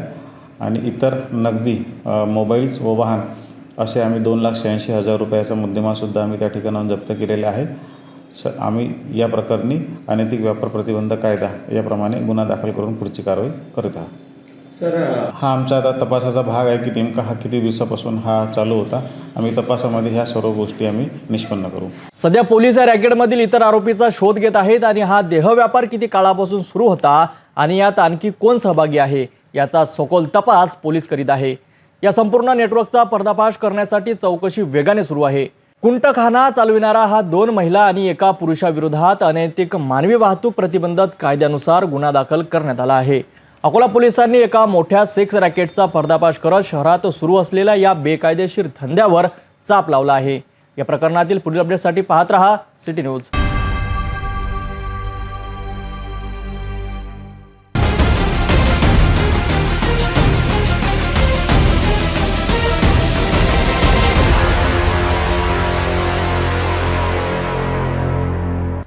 यवतमाळ जिल्ह्यामध्ये अघोरी कृत्य करण्याचा प्रयत्न हाणून पाडण्यात आला. यवतमाळ ग्रामीण पोलिसांनी एक मोठी कारवाई करत अघोरी कृत्य करणाऱ्या टोळीस जेरबंद केले आहे. या घटनेने परिसरात एकच खळबळ उडाली होती. अधिक माहिती पाहूया सविस्तर रिपोर्टमध्ये. यवतमाळ तालुक्यातील साकूर गावातून अघोरी कृत्याच्या प्रयत्नांसंदर्भात एक गंभीर बाब समोर आली आहे. यवतमाळ ग्रामीण पोलिसांना गुप्त माहिती मिळाली होती की साकूर येथील आकाश कोटनाके यांच्या घरात काही बाहेरील व्यक्ती संशयास्पद हालचाली करीत आहेत. या माहितीच्या आधारावर पोलिसांनी तात्काळ कारवाई करत रात्रीच्या सुमारास छापा टाकला. पोलिसांनी घरात प्रवेश करताच तेथील दृश्य पाहून त्यांना धक्का बसला. एका खोलीत मोठा खड्डा खोदलेला आढळून आला. या खड्ड्याच्या बाजूलाच लिंबू, नारळ आणि ओटीचे सामान असे अघोरी कृत्यांमध्ये वापरले जाणारे साहित्य विखुरलेले होते. पोलिसांनी घटनास्थळावरनं आकाश कोटनाके, कुणाल खेकारे, वृषभ तोडसकर, प्रदीप इळपाते आणि बबलू एरेकर अशा 5 आरोपींना ताब्यात घेतले आहे. मात्र या कारवाई दरम्यान एक आरोपी पसार होण्यास यशस्वी झाला आहे. पोलिसांनी घटनास्थळावरनं अघोरी कृत्यांमध्ये वापरले जाणारे साहित्य आणि 3 मोटरसायकल्स जप्त केल्या आहेत. या टोळीचा नेमका उद्देश काय होता, यामागे आणखी कोणाचा हात आहे का, याचा सखोल तपास यवतमाळ ग्रामीण पोलीस करीत आहेत. यवतमाळ पोलिसांनी वेळीत केलेल्या या कारवाईमुळे एक मोठा अघोरी कृत्याचा डाव उधळला गेला आहे. या घटनेमुळे समाजात अंधश्रद्धा आणि अघोरी कृत्याविरोधात जनजागृती करण्याची गरज पुन्हा एकदा अधोरेखित झाली आहे. शेतकऱ्यांच्या विविध मागण्यासाठी यवतमाळ जिल्ह्यातून एक मोठी बातमी समोर येत आहे. येत्या 24 जुलै रोजी यवतमाळमध्ये सर्वपक्षीय चक्काजाम आंदोलन पुकारण्यात आले आहे. शेतकऱ्यांना तात्काळ कर्जमाफी मिळावी, सक्तीची कर्जवसुली थांबवावी आणि शेतकरी आत्महत्या रोखण्यासाठी ठोस पावले उचलण्यात यावे, या प्रमुख मागण्यासाठी हे आंदोलन करण्यात येणार आहे. यवतमाळ जिल्ह्यात येत्या 24 जुलै रोजी शेतकऱ्यांच्या प्रश्नांवरून सर्वपक्षीय चक्काजाम आंदोलन पुकारण्यात आले आहे. पावसाळी अधिवेशन संपल्यानंतरही सरकारने शेतकऱ्यांच्या मागण्यांकडे दुर्लक्ष केल्याचा आरोप होत आहे. माजी मंत्री बच्चू कडू यांनी यापूर्वी केलेल्या उपोषण आणि 7/12 कोरा या पदयात्रेनंतरही सरकार जागे झाले नसल्याचे आयोजकांचे म्हणणे आहे. या आंदोलनाच्या प्रमुख मागण्यांमध्ये शेतकऱ्यांना तात्काळ कर्जमाफी, सक्तीची कर्जवसुली थांबविणे आणि शेतकरी आत्महत्या रोखण्यासाठी तातडीने धोरणे लागू करणे यांचा समावेश आहे. या व्यतिरिक्त विधवा आणि अपंगांसाठी रोजगार आणि सुरक्षा योजनांची अंमलबजावणी, मनरेगा अंतर्गत पेरणी ते कापणीपर्यंतचा कामाचा विस्तार आणि मजुरी वाढविणे, तसेच तरुणांसाठी शिक्षण आणि स्वयंरोजगाराच्या संधी निर्माण करणे या मागण्याही यात समाविष्ट आहेत. या चक्काजाम आंदोलनात प्रहार जनशक्ती पक्ष, संभाजी ब्रिगेड, महाराष्ट्र नवनिर्माण सेना, शिवसेना, काँग्रेस पक्ष, राष्ट्रवादी काँग्रेस, गोंडवाना गणतंत्र पार्टी, MIM, आम आदमी पार्टी आणि आपली प्रजाहित पार्टी यांसह यवतमाळ मधील सर्व प्रमुख पक्ष सहभागी होणार आहेत. या सर्व पक्षांनी बच्चू कडू यांना आपला पाठिंबा दर्शविला आहे. या पत्रकार परिषदेत बिपिन चौधरी, सुरेश खोब्रागडे, पिंटू दांडगे, देवाभाऊ, अनिल हमदापुरे यांच्यासह अनेक प्रमुख नेते उपस्थित होते. या आंदोलनात शेतकरी, कष्टकरी आणि कामगार बांधवांना मोठ्या संख्येने शेतीची उपकरणे, बैलगाडी आणि ट्रॅक्टरसह सहभागी होण्याचे आवाहन करण्यात आले आहे. 24 तारखेला यवतमाळ येथील बसस्टँड चौकात आम्ही चक्काजाम आंदोलन करणार आहोत. या पत्रकार परिषदेमार्फत आम्ही यवतमाळ जिल्ह्यातील सर्व शेतकऱ्यांना आवाहन करतो, आपल्या हक्कासाठी जाती, धर्म, पक्ष बाजूला ठेवून आपण शेतकरी म्हणून या चक्काजाम आंदोलनात आपल्या शेतकीय उपकरणासह बैलगाडी असो, ट्रॅक्टर असो, रुमणे असो, हे घेऊन यवतमाळ येथे यावं। या आंदोलनामुळे सरकारवर शेतकऱ्यांच्या मागण्या मान्य करण्यासाठी दबाव वाढण्याची शक्यता आहे।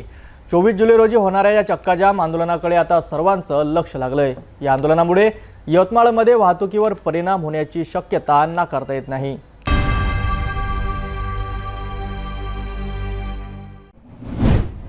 आज राज्यभर विविध उपक्रम राबविले जात आहे, पण एक विशेष बातमी थेट यवतमाळ जिल्ह्यातील पुसद तालुक्यातून येत आहे। राज्याचे उपमुख्यमंत्री अजित पवार यांच्या वाढदिवसानिमित्त इथे एक अनोखा आणि स्तृप्त उपक्रम राबविण्यात आला। 22 जुलै रोजी महाराष्ट्र राज्याचे उपमुख्यमंत्री अजित पवार यांच्या वाढदिवसाचे औचित्य साधून यवतमाळ जिल्ह्यातील पुसद तालुक्यात एका भव्य वृक्षारोपण मोहिमेचे आयोजन करण्यात आले होते। या उपक्रमात पुसद तालुक्यातील तब्बल 65 शाळांनी सहभाग घेतला। या पर्यावरणपूरक उपक्रमाला राज्याचे राज्यमंत्री इंद्रनील नाईक यांनी स्वतः पुढाकार घेऊन यशस्वी केलेत। त्यांनी वनवारला येथील जिल्हा परिषद उच्च प्राथमिक शाळा आणि वडगाव येथे स्वतः उपस्थित राहून वृक्षारोपण केलेत।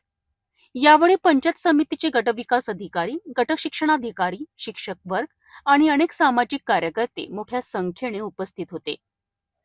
या उपक्रमाने संपूर्ण तालुक्यात पर्यावरणाबद्दल जनजागृती निर्माण केली असून विद्यार्थी आणि ग्रामस्थांमध्ये निसर्गाप्रती आपले कर्तव्य जपण्याचा संदेश दिला आहे। उपमुख्यमंत्री अजित पवार यांच्या वाढदिवसानिमित्त पुसद तालुक्यात केवळ शुभेच्छाच नव्हे तर पर्यावरणाचा संवर्धनाचा एक महत्त्वपूर्ण संदेश देण्यात आला आहे। या उपक्रमातून भावी पिढ्यांसाठी एक हरित आणि स्वच्छ पर्यावरणाचा मार्ग मोकळा होईल।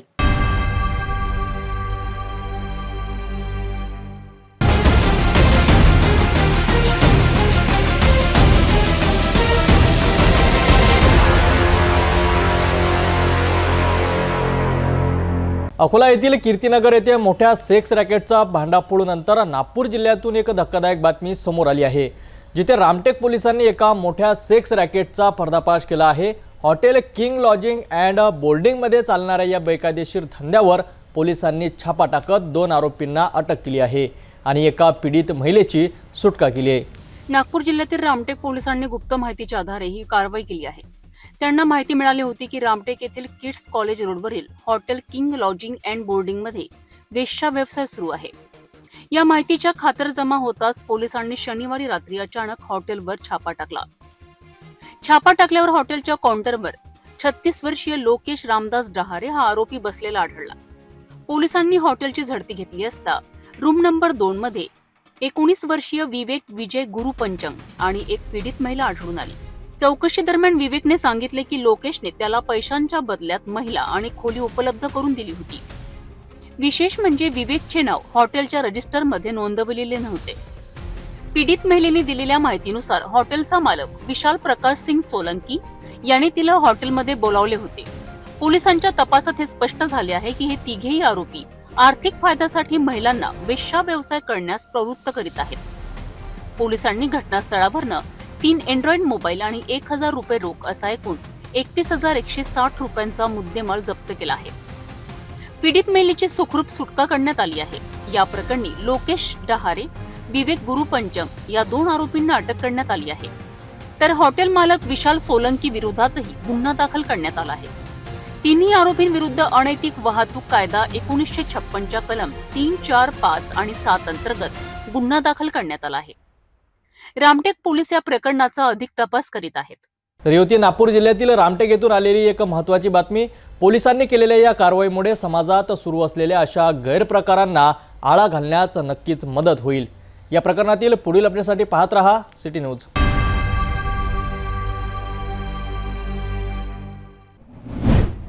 22 जुलै रोजी महाराष्ट्राचे मुख्यमंत्री देवेंद्र फडणवीस यांच्या वाढदिवसानिमित्त आम आदमी पार्टी नागपूरने एक अनोखी मोहीम हाती घेतली आहे। जिथे रोडवर खड्डे तिथे देवाभाऊंच्या नावाचे झाड या नावाने ही मोहीम राबविण्यात आली आहे। नागपूर शहरातील ज्या रस्त्यांवर खड्डे आहेत त्या प्रत्येक ठिकाणी झाडे लावून केवळ पर्यावरणाचा समतोल राखला नाही तर विकासाची नवी पहाड देखील सुरू केली आहे। या मोहिमेत मुख्यमंत्र्यांच्या नावाने पर्यावरणाचा संदेश देण्यात आला। आज देवेंद्र फडणवीस यांचा वाढदिवस होता. आपण जे आहे त्यांच्या नावे गट्ट्यात झाड लावत होते. काय कारण आहे आणि काय कारवाई आपल्यावर करण्यात आली? बघा, जे महाराष्ट्राचे मुख्यमंत्री आहेत माननीय देवेंद्र फडणवीस हे नागपूरचे, आणि त्यासोबतच जे मंत्री आहेत सेंट्रलमध्ये ते जे आहेत गडकरी साहेब. आता एवढे मोठे मोठे मंत्री असल्यानंतर नागपूर सारख्या ठिकाणी जे ओव्हरब्रिज आहेत आणि जे रस्ते आहेत त्यामध्ये 1.5 2 फुटाचे गड्डे झालेले आहेत. आणि हे गड्डे झाल्यामुळे कसं की ऍक्सिडेंटचे प्रमाण वाढलेले आहेत, लोकांचे जीव जात आहे. अशा वेळेस मग आम्ही हा निर्णय घेतला की त्यांचा वाढदिवस कसा साजरा करायचा मुख्यमंत्र्यांचा. तर आम्ही हा विचार केला सर्वांनी, आम आदमी पार्टीतर्फे. मी नागपूर जिल्हा उपाध्यक्ष आहे, शैलेश गजबी. तर आम्ही सर्व ग्रुपने असा विचार केला की डेप्टी सिग्नल सारखा हा ठिकाण आहे ज्या ठिकाणी भाजपाचा गड आहे, आणि या भाजपाच्या गडमध्ये ज्या प्रकारे गड्डे आणि ऍक्सिडेंट होत आहेत, तर त्याचा निषेध म्हणून आम्ही माननीय मुख्यमंत्र्यांचा वाढदिवस जो आहे हा आम्ही त्या गड्ड्यामध्ये झाडे लावून आम्ही हा साजरा करण्याचा आमचा पूर्ण प्रयत्न होता. पण काय कारवाई डिटेन केलाय, काय सांगाल? बघा, आज वाढदिवस असल्यामुळे पोलीस प्रशासनावरही खूप जास्त प्रेशर असेल, आणि त्या प्रेशरमुळे त्यांनी आम्हाला ते पूर्ण करण्याच्या आधीच आम्हाला डिटेन करून टाकलेलं आहे. तुम्ही झाड लावलेत का? तो आंदोलन सफल झालं का तुमचं? आम्हाला माहिती आहे की आम्हाला आंदोलन सफल करण्यापूर्वीच उचललेलं आहे. म्हणजे प्रशासन सुद्धा यामागे ठीक आहे की सरकारच्या विरोधामध्ये कुठली अनैतिक कार्यवाही होऊ नये म्हणून. अनैतिक कारवाई होती का आपण जे करतो ते? नाही, आम्ही नैतिक कार्य करत होतो, सेलिब्रेशन करत होतो, वाढदिवस साजरा करत होतो आम्ही त्यांचा. आवाज दाबण्याचा प्रयत्न आहे का सरकारकडून? आवाज दाबण्याचाच प्रयत्न. 100% आवाज दाबण्याचा प्रयत्न आहे हा. ज्या बीजेपी डरती है पुलिस को आगे करती है. मध्ये विरोधी पक्षांना किंवा राजकीय पक्षांना जर कुठं कधी ठिकाणी चुकीच्या पद्धतीनं प्रशासन काम करत असेल तर त्या ठिकाणी आवाज करण्याचा पुरेपूर अधिकार आहे. पण या ठिकाणी जे आतापर्यंत काही लोकांचे त्या ठिकाणी जीव गेलेले आहे, यासाठी कोणाची जबाबदारी निश्चित केलेली आहे शासनानं? कोणाचीच नाही. मग या सर्व गोष्टी जर तुम्हाला जीव जाऊन जर तुमच्या डोळे उघडत नसेल, अशा पद्धतीनं आम आदमी पार्टी सत्याचा आवाज बनून, जनतेचा आवाज बनून जर आंदोलन करत असेल आणि प्रशासनाचं जर लक्ष केंद्रित करायचा प्रयत्न करत असेल, तर आज लोकशाहीमध्ये आम्हाला आंदोलन करण्याचा सुद्धा अधिकार आहे ह्या भाजपा सरकारने हिसकावलेला आहे. तुम्ही बघू शकता आता कशा पद्धतीने आम्हाला उचलून त्या ठिकाणी डिटेन केलेलं आहे. हातामध्ये झाडं घेऊन आम्ही या ठिकाणी फक्त प्रशासनाचं लक्ष केंद्रित करायचं होतं. कोणत्याही प्रकारचं वाहतुकीसाठी अडथळा निर्माण करायचा उद्देश नव्हता. उद्देश फक्त एकच होता का ह्या झोपेचं सोंग करणाऱ्या या भाजपा शासित प्रशासनाचं लक्ष गेलं पाहिजे, जनसामान्यांचे जीव जे जात आहेत ते वाचले पाहिजे, यासाठी आमचं आंदोलन होता. परंतु काय केलं शासनाने? लोक टॅक्स करता या करदात्याला यातल्या नागरिकांवरती आमच्यावर कारवाई करून हा अन्याय केलेला आहे. त्यांनी याचा जबाब माननीय नितीन गडकरी साहेबांनी आणि देवेंद्र फडणवीसांनी जनतेला दिला पाहिजे. देवेंद्रचे वाढदिवस मी एकच म्हणू शकतो सर, तुम्हाला सर्वप्रथम तर आम आदमी पार्टीतर्फे तुम्हाला जन्मदिनाच्या खूप खूप शुभेच्छा. आम्ही एकच म्हणतो का तुम्हाला दीर्घ आयुष्य मिळो. परंतु शासन प्रशासनाचा तुम्हाला जी जबाबदारी दिलेली आहे, केवळ महाराष्ट्राचे मुख्यमंत्री म्हणून नाही तर तुम्ही नागपूरचे तुम्ही इथले लोकप्रतिनिधी आहात, हे सुद्धा जबाबदारी तुम्ही विसरू नका. आणि नागपूरला तुम्ही जे पाण्यामध्ये तुम्ही बघितलं असं कशा पद्धतीने पूरस्थिती निर्माण होते, या सर्व गोष्टी दाबण्याचा प्रयत्न करत आहेत शासन प्रशासन. तर एकच म्हणू शकतो का तुम्ही जे इथले नागपूरवरती लक्ष द्यावं आणि इथले गड्डेमुक्त नागपूरला करावं. धन्यवाद. मी मुख्यमंत्री साहेबांना म्हणजे हात जोडून पाया पडून नम्र विनंती करतो की त्यांनी माझ्यासोबत झालं तसं घडायला नको. माझी आई स्वतः एका गड्ड्याने पडून आज पूर्ण बेडवर आहे. तसं मला वाटते का कोणाचंही असं माझ्यासारखं व्हायला नाही पाहिजे. म्हणून मी आज मुख्यमंत्री साहेबांना म्हणजे लक्षात आलं पाहिजे म्हणून आज आम्ही आम आदमी पार्टीतर्फे मुख्यमंत्री साहेबांना एक गिफ्ट म्हणून वृक्षारोपणाचा कार्यक्रम घेतला होता. जिथे गड्डा तिथे झाड. नागपूर शहरात जिथे कुठेही गड्डा असेल तिथे आज आम्ही झाडं लावण्याचा प्रयत्न करणार होतो.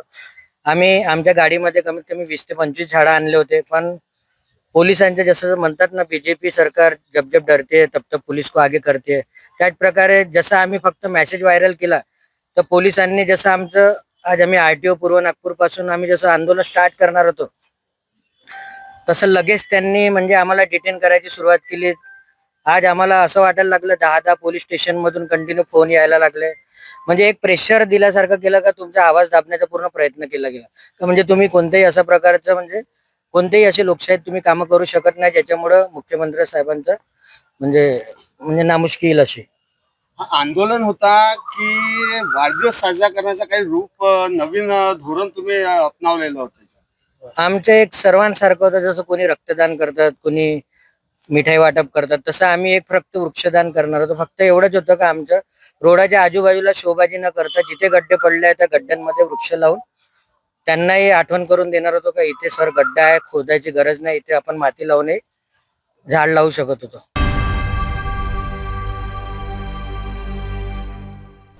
नागपूरमधून एक धक्कादायक बातमी समोर येत आहे, जिथे किरकोळ वादातून एका युवकावर जीवघेणा हल्ला झाल्याची घटना उघडकीस आली आहे.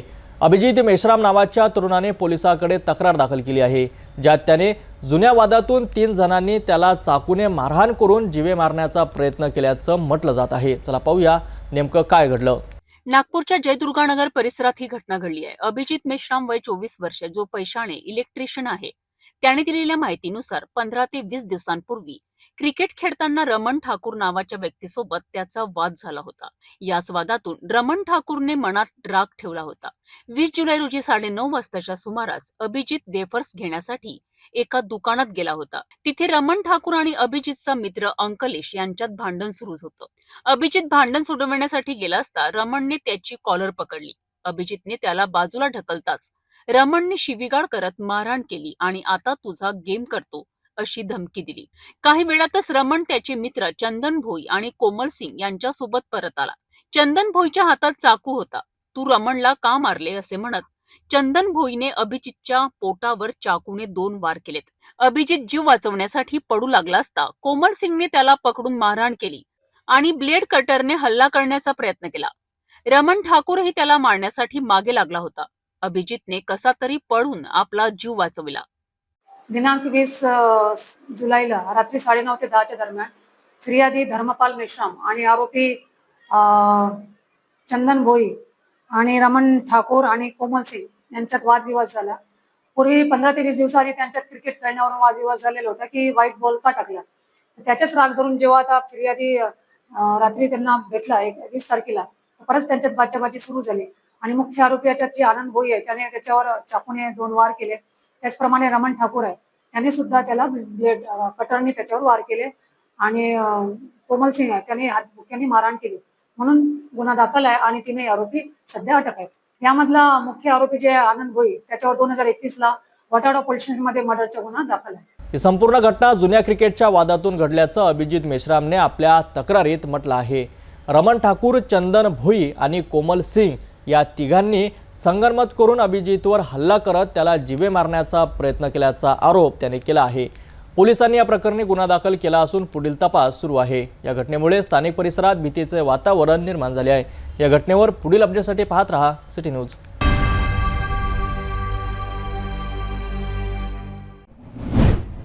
निसर्गाचं जतन आणि पर्यावरणाचा समतोल राखणं आजच्या काळात किती महत्त्वाचं आहे हे आपण सगळेच जाणतो. याच उद्देशाने नागपूर जिल्ह्यातील रामटेक जवळील चोखाळा गावात एक स्तुप्त उपक्रम राबविण्यात आला. माँ के नाम एक पेड़ या अभियानांतर्गत मोठ्या उत्साहात वृक्षारोपण करण्यात आलं. याबद्दल अधिक माहिती पाहूया. नागपूर जिल्ह्याच्या रामटेक जवळील चोखाडा येथे सोशल फाउंडेशनच्या माध्यमातून माँ के नाम एक पेड़ हा अनोखा वृक्षारोपण कार्यक्रम 21 जुलै रोजी यशस्वीरित्या संपन्न झालाय. झाडे लावा, जीवन वाचवा, या धरतीला स्वर्ग बनवा या प्रेरणादायी उद्दिष्टाने प्रेरित होऊन स्मशानभूमी शिवशंकर मूर्ती, हनुमान मंदिर, जिल्हा परिषद शाळा आणि वाघोबा मंदिर परिसरात विविध प्रकारच्या रोपांची लागवड करण्यात आली. या अभियानाची सुरुवात स्मशानभूमी शिवशंकर मूर्ती परिसरातून झाली आहे, जिथे सर्वप्रथम सृष्टीचे विधाता शिवशंकर भोलेनाथांचे पूजन करून वृक्षारोपणाचा शुभारंभ करण्यात आला. वृक्ष हा मानवाचा जीवनदायी मित्र आहे या विचारावर भर देत दिव्या नारी सोशल फाउंडेशनच्या अध्यक्षांनी वृक्षांचे महत्त्व अधोरेखित केलेत. झाडे ही केवळ माणसांचेच नव्हे तर पशु, पक्षी आणि प्राण्यांच्या जीवनाचेही आधारस्तंभ आहेत.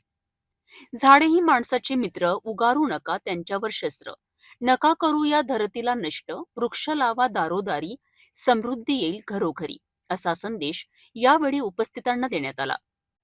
या कार्यक्रमाला कामिनी हटवार, वैशाली निमकर, सीता शाहू, कविता हटवार, स्वाती बैरागडे यांच्यासह गावातील अनेक मान्यवर उपस्थित होते.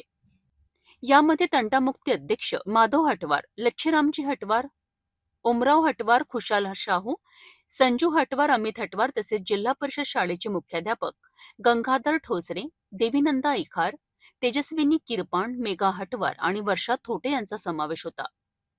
या सामूहिक प्रयत्नांनी चाखोडा गावाने पर्यावरणाच्या संवर्धनासाठी एक महत्त्वाचे पाऊल उचलले आहेत, जे इतरांकरिता प्रेरणादायी ठरेल. तर अशा प्रकारे माँ के नाम एक पेड़ या उपक्रमातून चोखाडा गावाने पर्यावरणाप्रती आपली कटिबद्धता दाखवून दिली आहे.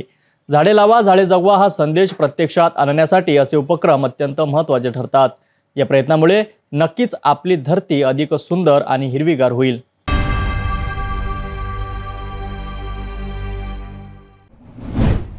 नागपूर शहरातून एक मोठी बातमी समोर येत आहे, जिथे नागपूर पोलिसांनी फसवणुकीच्या एका मोठ्या प्रकरणात एका महिलेला अटक केली आहे. साईकृपा फंडच्या नावाखाली अनेकांना गंड घातल्याचा तिच्यावर आरोप आहे. नागपूरमधील माणकापूर पोलीस ठाण्याच्या हद्दीत राहणाऱ्या 43 वर्षीय संगीता शैलेंद्र बडगैया या महिलेला पोलिसांनी अटक केली आहे. संगीता बडगैया हिने साईकृपा फंड नावाने एक योजना चालवली होती. यामध्ये 12 महिन्यांपर्यंत ठराविक रक्कम जमा केल्यास व्याजाच्या स्वरूपात 2 हप्त्यांची रक्कम परत मिळेल असे खोटे आमिष तिने लोकांना दाखविले. या आमिषाला बळी पडून गायत्रीनगर बाबा फरीदनगर येथील रहिवासी श्रीमती एकता अनिरुद्ध टेकाडे आणि वस्तीतील इतर 19 महिलांनी संगीताकडे पैसे जमा केलेत. आरोपी महिलेने साईकृपा फंड नावाने तयार केलेल्या कार्डावर नोंदी घेऊन त्यांना पोचपावतीही दिली. मात्र मुदत संपल्यानंतरही संगीता बडगैया हिने फिर्यादी आणि इतर महिलांना कोणताही आर्थिक मोबदला दिला नाही किंवा त्यांची रक्कम परत केली नाही. या 20 महिलांची एकूण 7,34,500 रुपयांची फसवणूक केल्याचे उघड झाले आहे.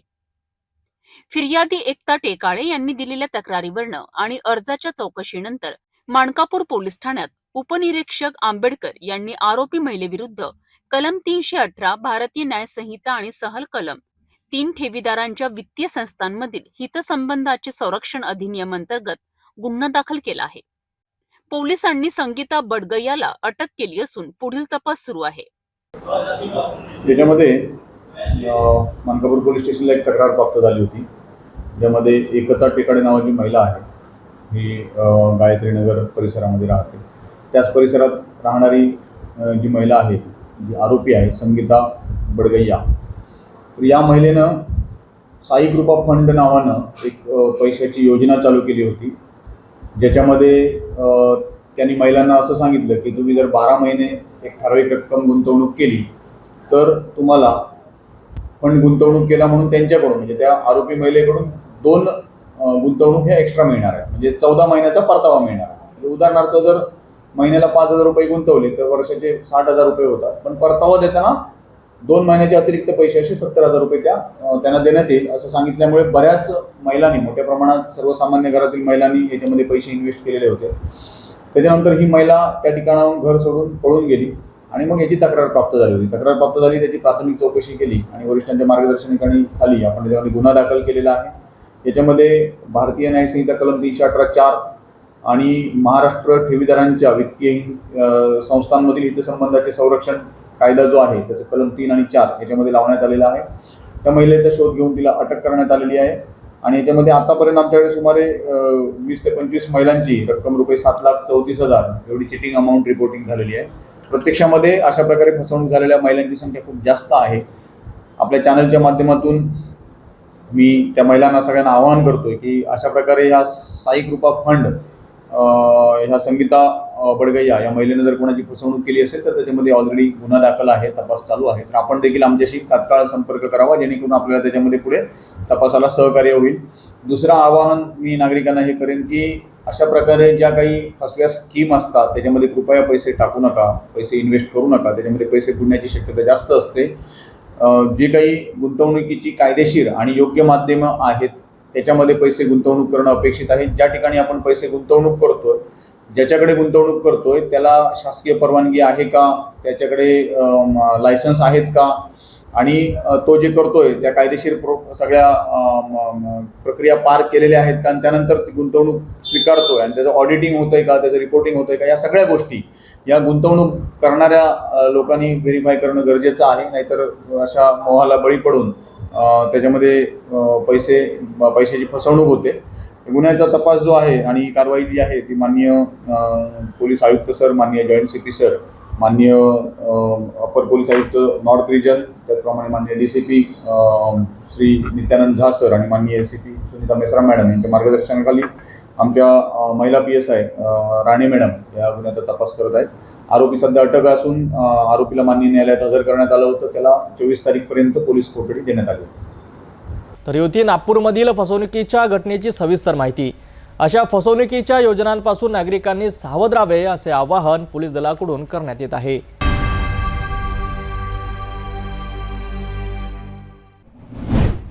नंदनवन पोलिसांकडून एक धक्कादायक बातमी समोर आली आहे. घरगुती वादातून पतीने पत्नीवर जीवघेणा हल्ला केल्याची घटना घडली आहे. अधिक माहितीसाठी पाहूया सविस्तर रिपोर्ट. नागपूरच्या हसनबाग परिसरातून एक गंभीर घटना उघडकीस आली आहे. नंदनवन पोलीस ठाण्याच्या हद्दीत राहणाऱ्या शमशेर रमजान शेख या 33 वर्षीय पतीने आपली पत्नी सौ रेश्मा शमशेर शेख वय 32 वर्ष यांच्यावर जीवघेणा हल्ला केला आहे. मिळालेल्या माहितीनुसार शमशेरने 6 महिन्यांपूर्वी आपल्या मेहुणीला घर बांधण्यासाठी 5 लाख रुपये उधार दिले होते. याच पैशांच्या परतफेडीवरनं तो पत्नी रेश्मासोबत सतत शिवीगाळ आणि मारहाण करीत होता. 20 जुलै रोजी सकाळी 11:45 वाजताच्या सुमारास याच कारणावरून दोघांमध्ये पुन्हा वाद झाला. वादाचे पर्यावसन इतके वाढले की संतापलेल्या शमशेरने नारळ कापण्याच्या लोखंडी पात्याने रेश्माच्या डोक्यावर जीवघेणा वार केला. या हल्ल्यात रेश्मा गंभीर जखमी झाल्या आहेत.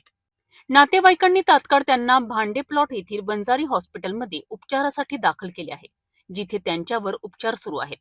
या प्रकरणी फिर्यादी जुबेर गुलाम शेख वय 26 वर्ष यांनी दिलेल्या तक्रारीवरनं नंदनवन पोलिसांनी आरोपी शमशेर रमजान शेख यांच्या विरोधात भारतीय न्याय संहिता कलम 109 अंतर्गत गुन्हा दाखल केला आहे. पोलीस उपनिरीक्षक बोरकर यांनी तात्काळ कारवाई करत आरोपीला अटक केली आहे आणि पुढील तपास सुरू केला आहे. हसनबाग या ठिकाणी राहणारे पती पत्नी आहेत. त्यामध्ये पतीने पत्नीला डोक्यावर कोयत्याने वार करून तिला गंभीर जखमी केलेले आहे. तिला जीवानिशी ठार मारण्याचा प्रयत्न केलेला आहे. त्या अनुषंगाने जुबेर यांनी दिलेल्या तक्रारीवरून पोलीस स्टेशनला गुन्हा दाखल करण्यात आलेला आहे. यामध्ये हकीकत अशी आहे की जी जखमी महिला आहे तिने तिच्या बहिणीला 5 लाख रुपये पतीकडून घेऊन दिले होते. घराच्या बांधकामासाठी पैसे दिले होते, परंतु ते पैसे तिने परत मागून घ्यावेत यासाठी पती पत्नीला त्रास देत होता. त्यामध्ये गेल्या 1-1.5 महिन्यापासून वारंवार वाद होत होते आणि त्या वादाच्या ह्याच्यातून काल पतीने पत्नीवर नारळ कापण्याच्या कोयत्याने डोक्यावर वार करून तिला गंभीर जखमी केलेली आहे आणि महिला ही हॉस्पिटलमध्ये उपचार घेत आहे. यातील आरोपीला आम्ही ताब्यात घेऊन अटक केलेली आहे आणि तो सध्या PCR आहे. जखमीचे नाव आहे रेश्मा परवीन शमशेर शेख वय 32 वर्ष आणि तिच्या पतीचे म्हणजे आरोपीचे नाव आहे शमशेर शेख वय 33 वर्ष. दोघेही एकाच ठिकाणी राहतात. तर अशा प्रकारे घरगुती वादातून झालेल्या या गंभीर घटनेने परिसरात चिंतेचे वातावरण निर्माण केले आहे. नंदनवन पोलीस या प्रकरणाचा अधिक तपास करीत आहेत.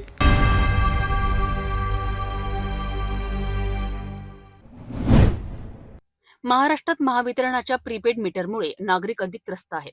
अशातच साकोली तालुक्यातील सर्वात मोठ्या असलेल्या सांडगडी ग्रामपंचायतीने एक महत्त्वाचा ठराव पारित केला होता.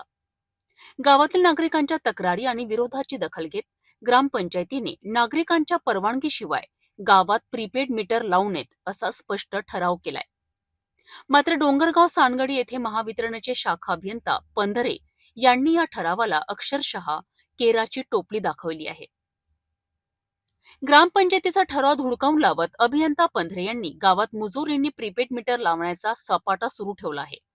काही नागरिकांनी विरोध करण्याचा प्रयत्न केला असता बळजबरीने मीटर लावले जात असल्याचं नागरिक सांगत आहेत. यामुळे स्थानिक नागरिक आणि ग्रामपंचायत पदाधिकारी यांच्यात तीव्र संताप आणि नाराजी पसरली आहे. तर जो नवीन मीटर लावला आणि जुना मीटर लावला यातला फरक सांगा, काय फरक होता? याच्यातला फरक म्हणजे पहिले बराबर येत होता मीटर, आता नव्यानं लावल्यामुळे वाढीव येत आहे. म्हणजे प्रीपेड मीटर लावल्यामुळे जरा बिल जास्त हां जास्त येत आहे. आणि जो जुना मीटर होता तुमचा हां त्याच्यामध्ये बिल व्यवस्थित येत होता. समाधानी होतो आपण. आता बिल जरा जास्त येत आहे. अच्छा. ज्यावेळेस मीटर लावला त्यावेळेस कदाचित हे आली असतील, कुणाला माहिती नाही करता मीटर लावला. हो अच्छा, म्हणजे कुठली माहिती समजा कोणी घरी राहू अथवा नको राहू मीटर लावणे म्हणजे लावणे कारण ते सरकारचे नियम आहेत तसं समजून सगळ्यांनी त्यांना काढून टाकला आणि घरी राहो अगर नको राहो तर मी मीटर लावून घेतलं. आता तुम्ही बिल भरायसाठी आले होते का? हो, आता मी बिल भरायला आलो. अच्छा अच्छा, म्हणजे हा जो बिल आहे जुन्या मीटरचा आहे का? हा जुन्या मीटरचा आहे, लागून आलेला आहे. लागून आलेला आहे का? हो, अच्छा, आता काय वाटते हा नवीन मीटर लावण्यामुळे बिल जास्त येऊ शकते? जास्त येऊ शकते असा आपला अंदाज आहे. अंदाज नाही लावायला पाहिजे होता. नाही लावायला पाहिजे होता, ते जुनेच चालू द्यायला पाहिजे म्हणजे होता. कुठली तक्रार नसताना यांनी मीटर लावला. नागरिकांच्या परवानगीशिवाय मीटर लावल्यास रस्त्यावर उतरून आंदोलन करण्याचा इशारा ग्रामपंचायत आणि नागरिकांनी दिला आहे.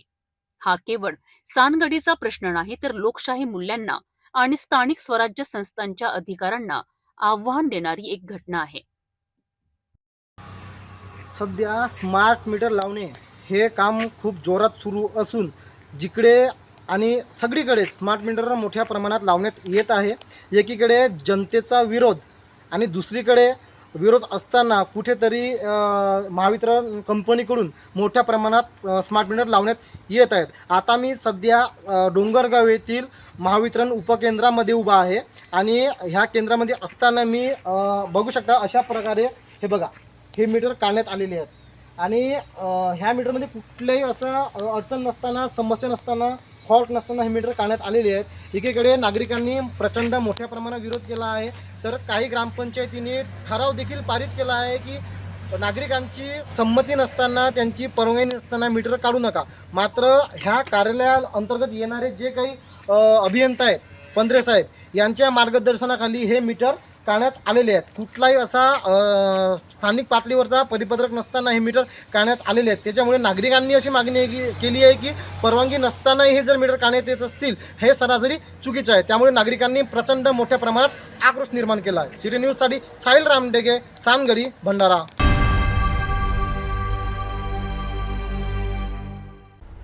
दादा आता पुन्हा एकदा आजच्या ठळक बातम्या.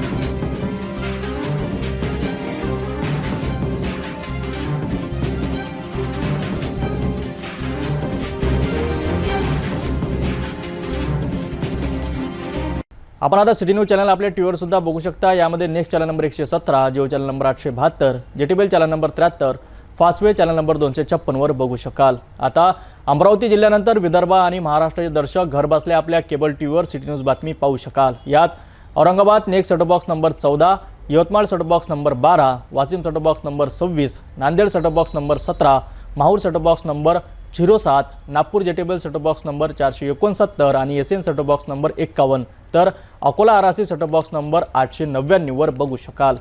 लवकरच आम्ही आपल्यापर्यंत पोहोचणार आहोत. तर आपल्या केबल टीव्हीवर सिटी न्यूज चॅनल दिसत नसेल तर आपण आपल्या केबल ऑपरेटरशी संपर्क करावा. सिटी न्यूज केबलच्या व्यतिरिक्त यूट्यूब, फेसबुक, इंस्टाग्राम आणि ट्विटरवर सुद्धा बघू शकता. याकरिता सोशल मीडिया अकाउंट सबस्क्राईब करा, फॉलो करा, लाईक करा. यूट्यूब अकाउंट सबस्क्राईब करण्याकरिता सबस्क्राईब बटनला क्लिक करा आणि बेल आयकॉन दाबायला विसरू नका, कारण सर्वाधिक समाचार आपल्यापर्यंत पोहोचणार आहे. तसेच सिटी न्यूजचे फेसबुक पेज लाईक करा, इंस्टाग्राम आणि ट्विटर हँडल फॉलो करा. आपण व्हॉट्सअपवर सूचना देऊन सुद्धा न्यूज प्राप्त करू शकता. हे बातमीपत्र एवढ्यावरच थांबूया. पुन्हा भेटून घडामोडीसोबत. नमस्कार.